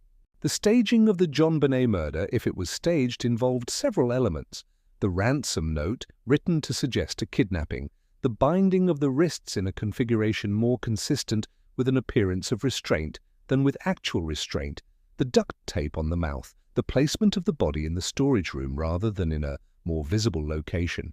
Each of these elements, taken together, suggests a staging that was intended to point the investigation away from the house and toward an external perpetrator. The staging failed for the reasons that staging most often fails. It was done in haste, under extreme stress, by someone who was not a professional in crime scene construction, and it contained inconsistencies that experienced investigators could identify. The binding was not how an actual kidnapper would bind a victim being transported or held. The duct tape served no obvious practical function given the other constraints and the location of the body. The ransom note's demand was not followed by any ransom pickup logistics because there were no kidnappers to follow through on the demand. And most significantly, the body was not removed from the house, which is the one thing a kidnapping absolutely requires. Kidnapping with the victim still in the house is not a kidnapping, it is a staged kidnapping, and the failure to remove the body from the house is the element of the staging that identifies it most clearly as staging. An actual kidnapper who had written a ransom note and then left the victim in the basement would have had to expect that the victim would be found, and the discovery of the victim in the basement while the note was demanding ransom for a victim who was supposedly being held elsewhere would immediately reveal the staging. This inconsistency, victim in the basement, note demanding ransom for a victim in an unknown location, is not the work of someone who thought through the staging carefully. It is the work of someone who was managing an immediate crisis and whose priority was to create an initial appearance of kidnapping, perhaps buying time, perhaps hoping the note would direct attention away from the house long enough for some other outcome to occur. The specific failure of the staging to result in a longer period of misdirection reflects the fact that the body was found the same day, within hours of the ransom note being discovered, because Detective Arndt's request that John Ramsey search the house led to the body's discovery earlier than might otherwise have occurred. Whether the staging was intended to buy days rather than hours, or whether it was simply an improvised response to an immediate crisis that the perpetrator hoped would somehow resolve itself, is a question that the evidence does not directly answer. What the staging does tell us is that the perpetrator was present in the house after the crime, was capable of constructing a narrative through a series of deliberate actions and had a specific goal in mind: to make the death appear to be the work of an external party. Whether that goal was achieved for even a few hours was a matter of luck and of the initial responding officer's decision to treat the situation as what the note described rather than as what the physical evidence of a child's death in the basement would have suggested. The staging provided a few hours of narrative cover, and then the body was found and the staging collapsed into its own inconsistencies. JonBenét Ramsey was 6 years old. She was born in August 1990 and she died in December 1996. She had been alive for approximately 6.5 years, and in those 6.5 years she had been to school, she had competed in pageants, she had ridden her bicycle in the neighborhood, she had spent Christmases in the large house on 15th Street, she had watched television and eaten pineapple and argued with her brother and been read to by her parents and done the 10,000 ordinary things that a 6-year-old does in the course of being alive. The case that follows her death has the scale and complexity of a case involving an adult victim with a lengthy history and a large social world, because her parents' history and social world became the case by default. The investigation's focus on the family, justified or not, turned the investigation of a child's murder into an investigation of an adult household's dynamics, and the media's focus on the beauty pageants and the cultural critique they embodied turned the investigation of a child's murder into a commentary on American child-rearing and female ambition. In both cases, the specific child at the center of the case, the particular 6-year-old with her particular life and her particular future, was somewhat obscured by the analytical frameworks that the investigation and the media imposed. To keep JonBenét present as a person rather than as a symbol, as a murdered child rather than as a cultural phenomenon or an investigative puzzle, is the specific obligation that her case creates. It is an obligation that the length and complexity of the case, the weight of 28 years of analysis and theory and recrimination, tends to make difficult. But it is the obligation that matters most, the one that is most directly connected to the crime's moral weight and to the reason why the identification of the perpetrator still matters after all this time. An unknown person killed a 6-year-old child in her family's home on Christmas night in 1996. That person has not been identified. The identification remains possible. The technology exists, the investigation is ongoing, and the specific child who was killed, with her specific face and her specific life and her specific future, deserves to have that identification made. That is the case. That is what it is. 28 years, 1 ransom note, 1 unknown male's DNA, 1 unidentified killer, and 1 murdered child. The investigation's history has one more dimension that has not yet been fully explored here: the specific role of the physical evidence that was collected properly, that survived the contamination of the first hours, and that has formed the backbone of the case that investigators have been building. Not all of the evidentiary picture was compromised. Some of it was collected rigorously and has withstood scrutiny across decades of analysis. The DNA evidence is the most important example, collected from the waistband of JonBenét's underpants and from the right thigh of her long underwear, preserved in laboratory conditions, tested and retested using progressively more sensitive techniques. The DNA has remained consistent across multiple independent analyses conducted years apart. This consistency is itself significant. DNA evidence that has been mishandled or contaminated tends to show inconsistency across repeated testing, as different contaminants produce different profiles in different tests. The JonBenét DNA profile has remained consistent, which supports its authenticity as genuine evidence rather than contamination artifact. The profile is that of an unknown male. The profile is not John Ramsey's, it is not Burke Ramsey's, it is not the DNA of any individual who was tested in the course of the investigation. It represents a man who has not been identified, whose presence on the clothing of a murdered child in locations consistent with sexual assault contact is the most direct physical evidence that an unknown individual committed or participated in this crime. The touch DNA analysis that was conducted in 2008 extended the profile from the thigh sample in ways that confirmed its consistency with the waistband sample.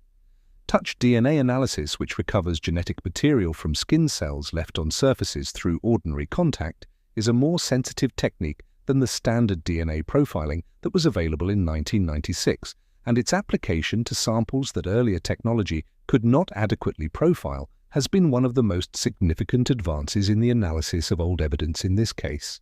The partial palm print in the basement wine cellar is a second piece of physical evidence that survived the first hour's contamination. The print was documented, lifted, and preserved. Its identification in 2019 as belonging to a former housekeeper represents a development in the case's physical evidence picture that had not been available to investigators working the case before that identification.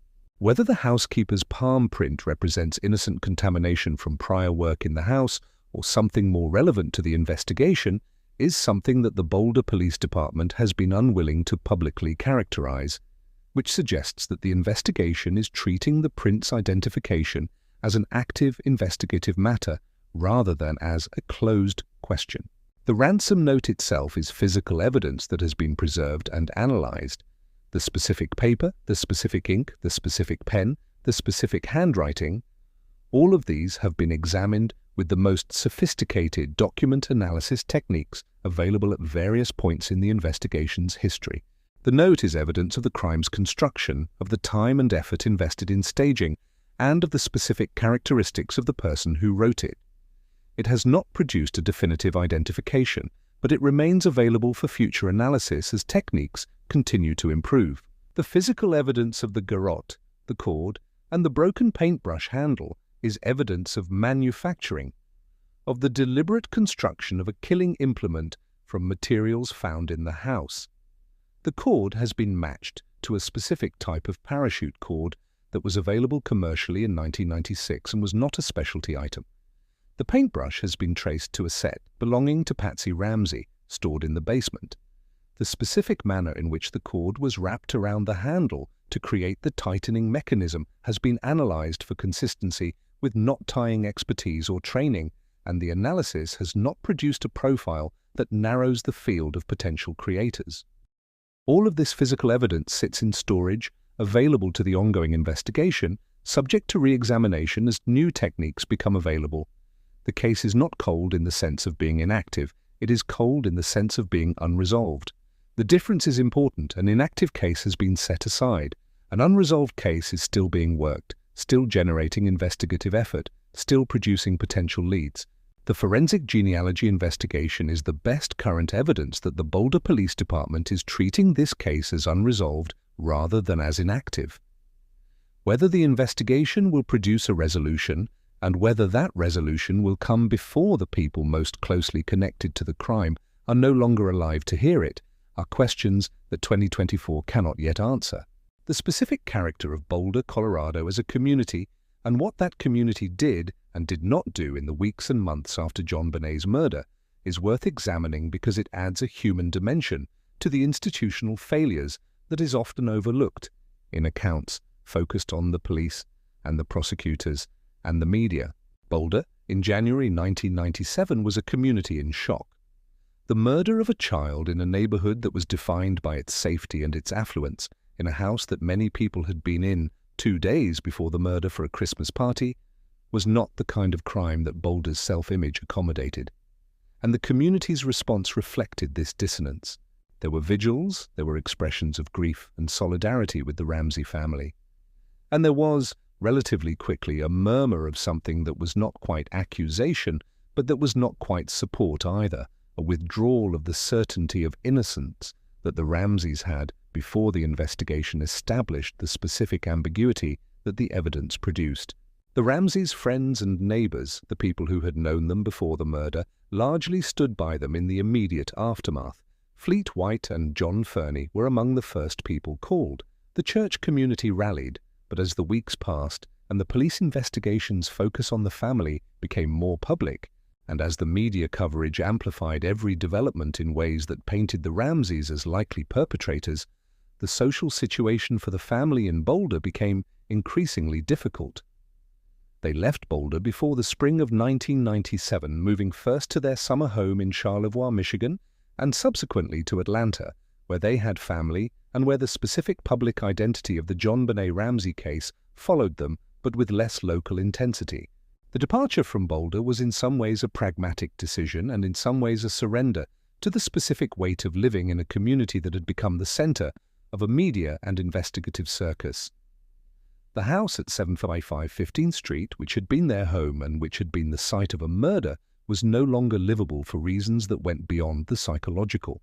The investigation required ongoing access. The media had established a presence in the neighborhood, and the specific associations that the house now carried, the specific history that it embodied, made the return to ordinary life in it impossible. The Boulder community's relationship with the Ramsey case has evolved over the subsequent years. The city is identified with the case in ways that are not entirely welcome. The house at 755 15th Street is a destination for tourists who seek out the sites of famous crimes, a reality that its subsequent owners have had to manage. The Boulder Police Department has had to manage the case's legacy within its own institutional history, acknowledging the investigation's early failures while maintaining continuity with the ongoing investigation. The University of Colorado, whose faculty and staff have contributed to various aspects of the case's analysis over the years, occupies a somewhat different relationship to the case as a source of expertise rather than as a protagonist. The community's investment in the case's resolution has not diminished with time. The people who lived in the University Hill neighborhood in 1996 and who knew the Ramseys or knew of them, who attended the Christmas party on December 23rd, or who saw JonBenét in the neighborhood, carry the case's unresolved status as a specific background condition of their lives.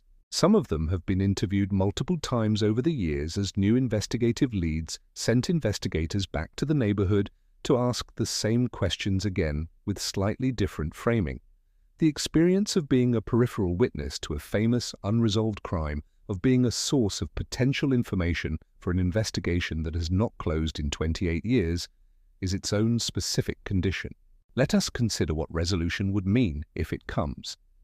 If the forensic genealogy investigation produces an identification, if the unknown male whose DNA has been in the evidence for 28 years is identified as a specific living or recently deceased individual, the case's history will be re-examined from the beginning with knowledge of the answer. Every piece of evidence will be reread in light of the identification. The ransom note's linguistic characteristics will be matched against the identified individual's writing. The physical evidence will be examined for additional connection to the identified individual. The investigation's history will be reconstructed to understand why the specific individual was not identified sooner, and whether any investigative opportunities were missed that would have led to an earlier identification. If the identified individual is living, there will be an arrest and a trial. The evidence will be tested in an adversarial legal process that will scrutinize every aspect of its collection, preservation, and analysis. The DNA identification will be the centerpiece of the prosecution. The 28 years of investigation will be presented as the context in which the identification was eventually made. And the specific child at the center of the case, the 6-year-old, whose murder has driven the investigation for nearly 3 decades, will finally have the justice that her death demands. If the identified individual is deceased, the identification will produce a different kind of resolution. There will be no trial, there will be no conviction. There will be instead an official closure of the case, a naming of the responsible party, and a public accounting of the evidence that connects that individual to the crime. This kind of resolution, a posthumous identification without trial, is less satisfying in formal terms than a conviction, but it is enormously significant for the families involved and for the historical record of the case. If the forensic genealogy investigation does not produce an identification, if the unknown male and his relatives are not in any of the accessible databases, the case will continue in its current state of unresolved suspense. It will be worked through other means as new investigative technologies develop and as the case's file continues to generate periodic re-examination. The case will eventually close through resolution or through the passage of time beyond which resolution is physically impossible, as the people who were present that night are all gone and the evidence has degraded beyond useful analysis. The weight of 28 years of waiting, of the Ramseys' exile from Boulder, of Patsy Ramsey's death without the case's resolution, of Burke Ramsey's life lived under scrutiny, of JonBene herself reduced in public memory to an image from a pageant rather than a child. From a house on a street in a neighborhood where people who knew her still live, all of this weight presses against the ongoing investigation as an argument for urgency. The case is solvable, the technology exists, the biological evidence is preserved, the work is being done. The answer is there, in the DNA, waiting to be read by an investigation that has the tools. It has been waiting for 28 years. It may not have to wait much longer. The final thing to say about the JonBenét Ramsey case before we let it rest for tonight is this. It is a case about the death of a child. Everything else about it, the media, the investigation, the theories, the suspects, the evidence, is the frame around that central fact. The frame is extraordinarily elaborate, constructed from 28 years of institutional attention and public fascination and investigative effort. But the central fact is simple and terrible. A 6-year-old child was killed in her home on Christmas night. The elaborateness of the frame has sometimes obscured the simplicity and the terror of the central fact. The linguistic analysis of the ransom note, the behavioral profiling of the suspects, the documentary films, the true crime podcasts, the public debate about the pageants and the family dynamics and the investigative failures, all of this analytical activity creates a distance from the specific thing that happened, the specific child who died, that can make the case feel more like an intellectual puzzle than like what it actually is, the murder of a child. JonBenét Ramsey would be 33 years old. She would be living a life that we cannot know the contours of, shaped by the specific person she was becoming in the 6 years she was alive, and by the person she would have continued to become in the years that followed. She would have been shaped by her family, by Boulder, by the specific cultural moment of growing up in America in the 1990s and 2000s, by whatever she chose to study and wherever she chose to live and whoever she chose to love.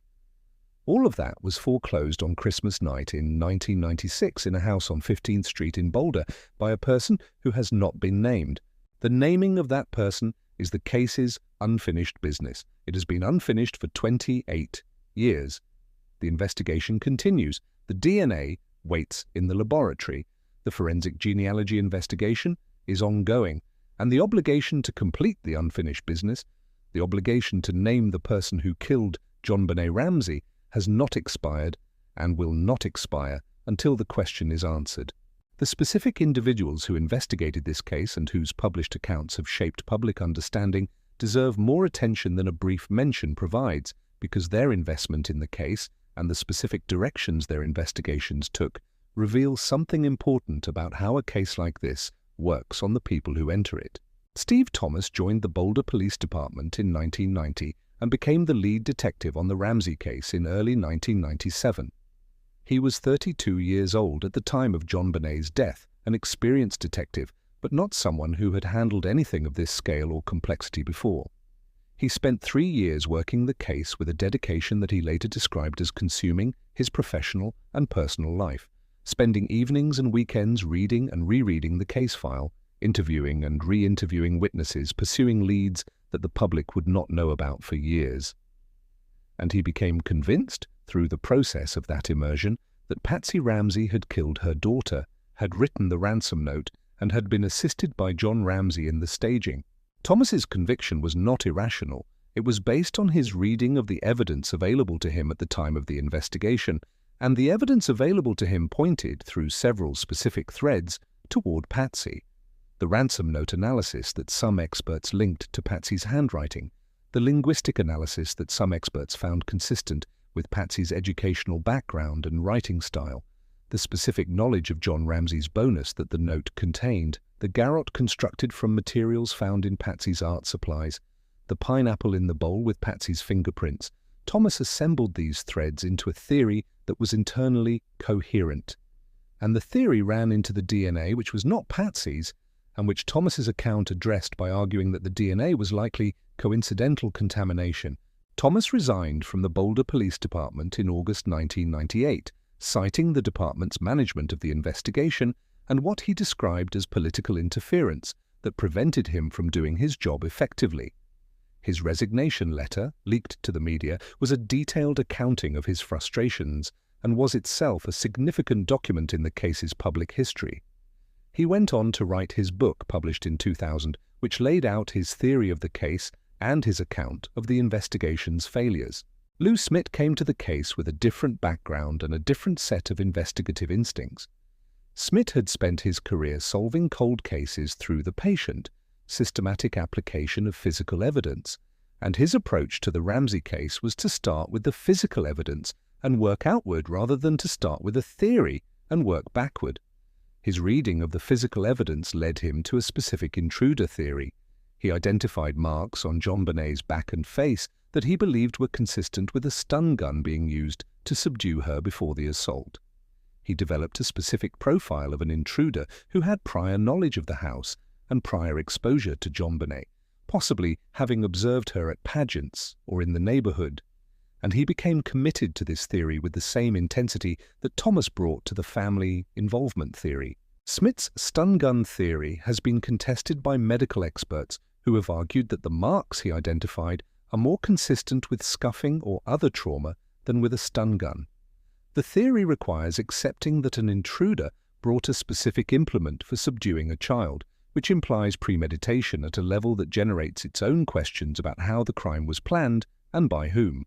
But Smit's broader point that the physical evidence of a possible intruder had been systematically underweighted by an investigation focused on the family has been acknowledged by subsequent investigators as having merit regardless of the specific validity of the stun gun theory. The conflict between Thomas and Smit was not merely an intellectual disagreement, it was a conflict between two approaches to investigation, two ways of reading ambiguous evidence, two different assessments of what the available facts most naturally pointed toward. And it was a conflict that was conducted in public, in books and interviews and documentary films, in ways that made the case's genuine uncertainty visible to a public that would have preferred certainty in either direction. The investigators who came after Thomas and Smit in the Boulder Police Department and in the District Attorney's Office under Mary Lacey and then her successor, Stan Garnett, had the benefit of additional evidence, additional distance from the initial investigation's commitments, and improved technology. They also had the burden of an institutional history that had already made specific commitments, had already generated specific media narratives, and had already alienated specific potential witnesses and sources of information through the adversarial dynamics of the first years. The forensic genealogy investigation represents the current generation's contribution to a case that has been passed down through successive generations of investigators. The investigators working it now in 2024 are working a case whose initial crime scene was contaminated before they were born, whose primary suspects are dead or elderly, and whose evidentiary record was shaped by decisions made before they joined the department. What they have that their predecessors did not is a technology that can potentially answer the question that all the previous technology could not. Whose DNA is it? If the answer is in the database, they will find it. If it is not in the database, they will continue looking for another way.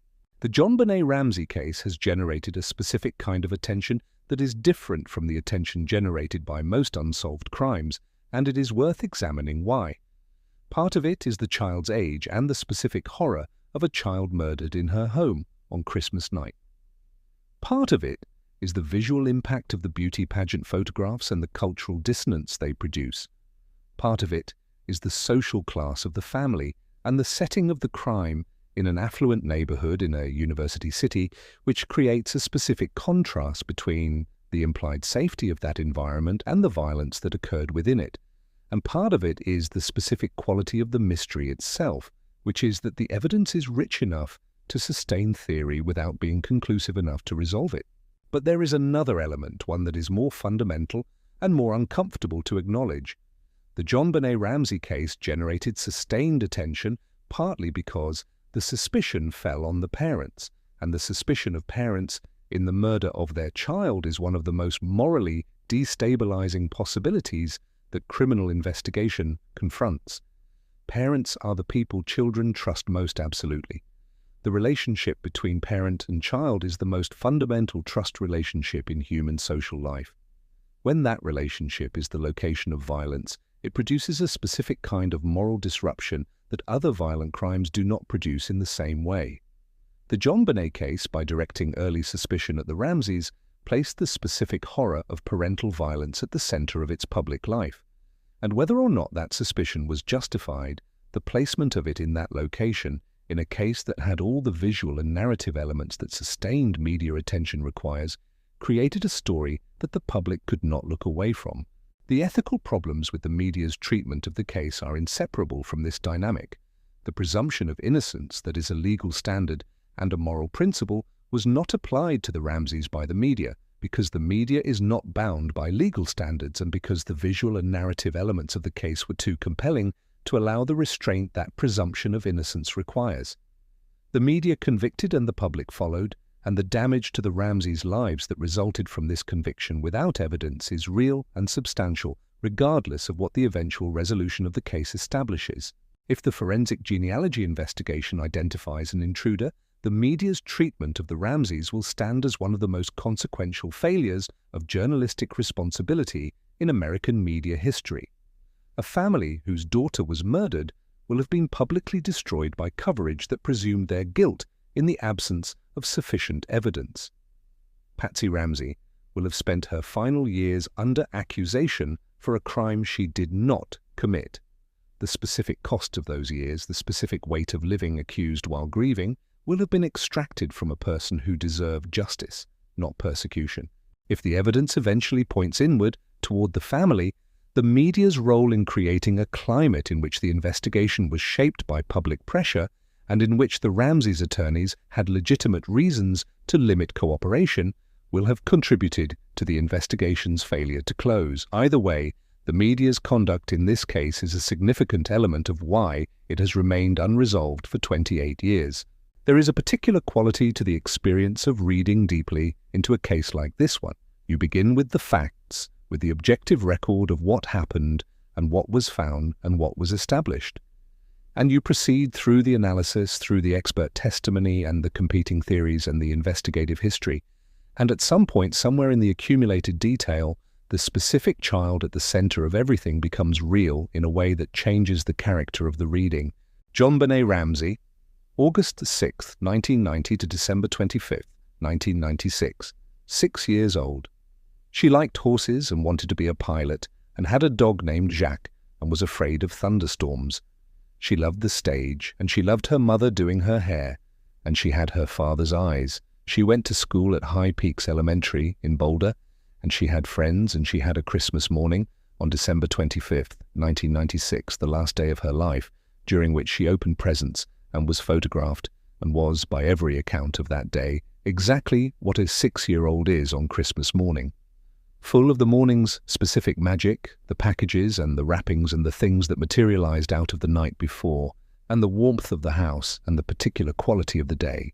And then the day ended, and the night came, and something happened in the house while the family slept that has not been accounted for in 28 years of investigation. And JonBenét did not wake up on the day after Christmas. She did not take the flight to Michigan that was being planned. She did not see the spring of 1997 or the summer or any of the subsequent years. Her murderer is known to exist, established by the DNA, by the physical evidence of the crime, by the certainty that someone did this. That person has been living in the world for 28 years, while JonBenét has not. They know what happened. They may know that they left DNA. They may have watched the case from the distance of someone who committed a crime that was never prosecuted, who has lived the years since knowing what they know and watching the investigation that has been unable to reach them. The forensic genealogy investigation, if it succeeds, will reach them. It will identify them through the genetic traces they share with relatives who have volunteered their DNA for genealogy purposes, relatives who have no knowledge of what their genetic contribution will enable. The technique is both elegant and unsettling. It uses the voluntary participation of innocent people to identify people who are not innocent. It uses family connection as the mechanism of identification. It reaches the person through the people who share their blood. If it works, it will work because of the specific properties of genetic inheritance, because DNA is shared in predictable patterns between relatives, because the databases of voluntarily contributed genetic profiles have grown large enough to contain relatives of even people who have never personally contributed to any database. The killer left DNA on a 6-year-old child in December 1996. That DNA has been waiting 28 years for the database to be large enough and the technique sophisticated enough to read it backward through the family tree to the person who left it. That reading is happening now.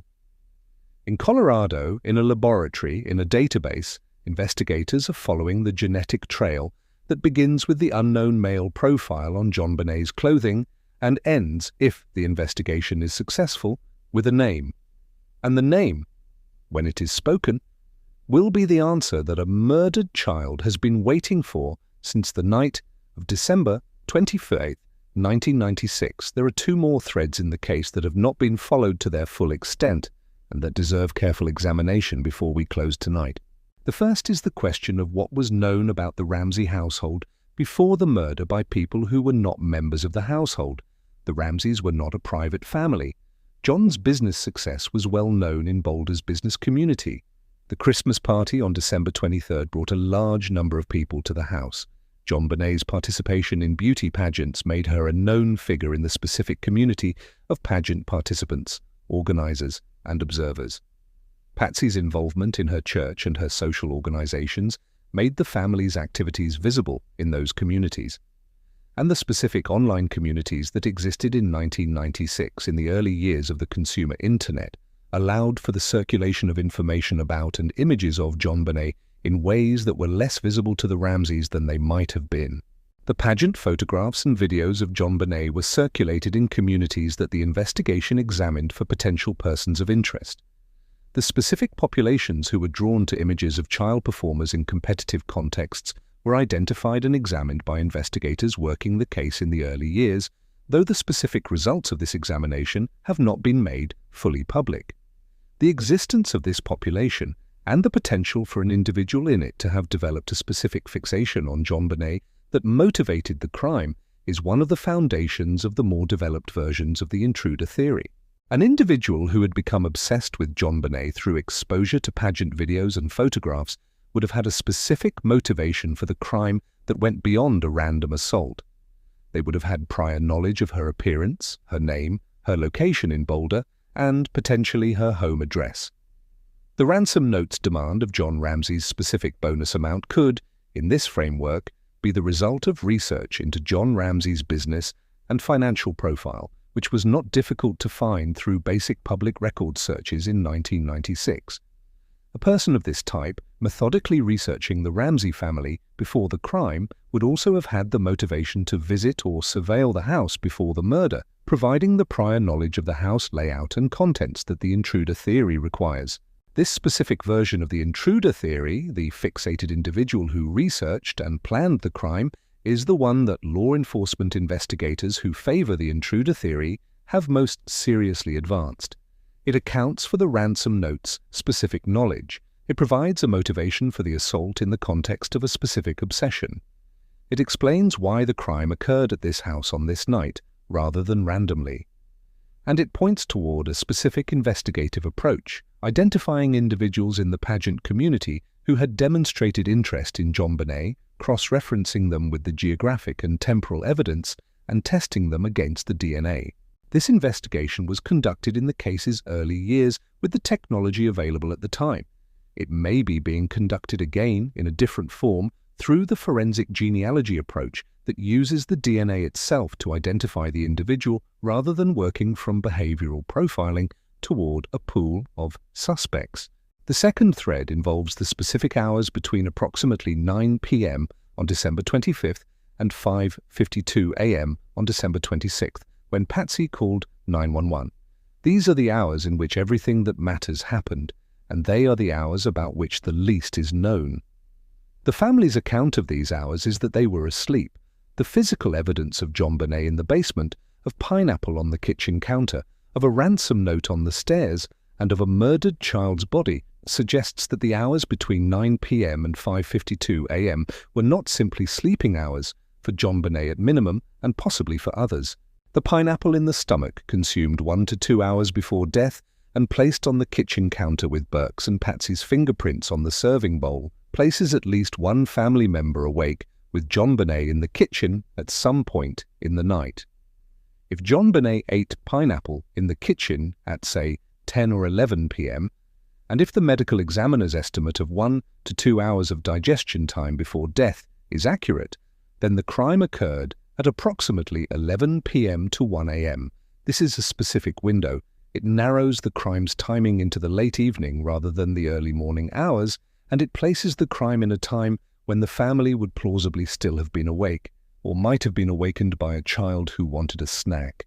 The specific scenario that the pineapple evidence most naturally supports, though it does not prove, is one in which JonBenét was in the kitchen in the late evening with a family member, ate pineapple, and then something occurred in that context that led to her death. What that something was, what sequence of events proceeded from a child eating pineapple in the kitchen to a child's body in the basement with a garrote around her neck, is the specific narrative that the pineapple evidence points toward without describing. It is a narrative consistent with a domestic incident that was subsequently staged to appear otherwise, and it is also consistent with a child who ate pineapple, went back to bed, and was subsequently taken by an intruder who was already in the house. The pineapple evidence is one of the case's most important pieces and one of its most discussed, and its importance lies precisely in the specificity of the constraint it places on the timeline. Someone was in the kitchen with JonBenét in the hours between the family returning from the Whites' party and JonBenét's death. The fingerprints on the serving bowl tell us who touched the bowl.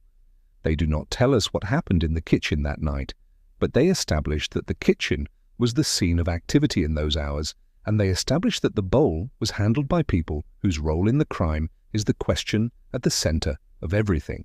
The house at 755 15th Street still stands. The building permit records, the sale history, the property tax records are all in the Boulder County database. The house has passed through multiple owners since the Ramseys sold it, and the physical space has been renovated and altered in the decades since the crime. The basement storage room where JonBenét was found has been described by people who have seen the house in its post-renovation state as unrecognizable from its 1996 configuration. The high window that some investigators identified as a possible entry point is still in the wall, but the room around it has changed. The house is one of those specific locations that became famous for something terrible and that has to continue existing in ordinary ways despite the association. People live in it, they sleep in it, and eat breakfast in it, and watch television in the rooms where an investigation unfolded in 1996 and 1997. The specific rooms that were documented in crime scene photographs, that were described in investigative reports, that were analyzed by every expert who reviewed the case file, are now ordinary rooms in a private home. The street outside it is a residential street in Boulder where people walk their dogs in the morning. The neighborhood continues to be the neighborhood it was, affluent and tree-lined and quiet, with none of the physical evidence of what occurred there 28 years ago visible to a casual observer. The intangible presence of what happened there, the case's persistent unresolved quality, exists in the public record rather than in the physical space. It exists in the files that the Boulder Police Department maintains, in the laboratory that holds the DNA evidence, in the forensic genealogy analysis that is ongoing, and in the collective memory of everyone who has followed the case across the 28 years of its public life. The physical space has moved on, the investigation has not. JonBenét Ramsey. The case remains open, the investigation continues. The answer is somewhere, in the DNA or in a database or in the memory of someone who knows what happened on Christmas night in 1996 in a house in Boulder, Colorado. And the case will not be closed until that answer is found. Tonight, in the quiet, that answer is still being sought by investigators who did not work the original case and who are approaching it with fresh eyes and new technology, by the Boulder Police Department that has maintained the investigation through 28 years of institutional change and public pressure, by the forensic genealogy technique that is tracing the unknown male's family tree backward through the databases to the person who left his DNA on a child's clothing. The work continues, And wherever the answer is, in a database, in a laboratory, in the memory of someone who has carried this secret for 28 years, it is still there. The case is still open. The DNA is still preserved. The investigation is still running. JonBenét Ramsey, born August 6, 1990, died December 25 or 26, 1996, 6 years old. Boulder, Colorado. Cause of death, asphyxia by strangulation. Manner of death, homicide. Perpetrator, unknown. Sleep well.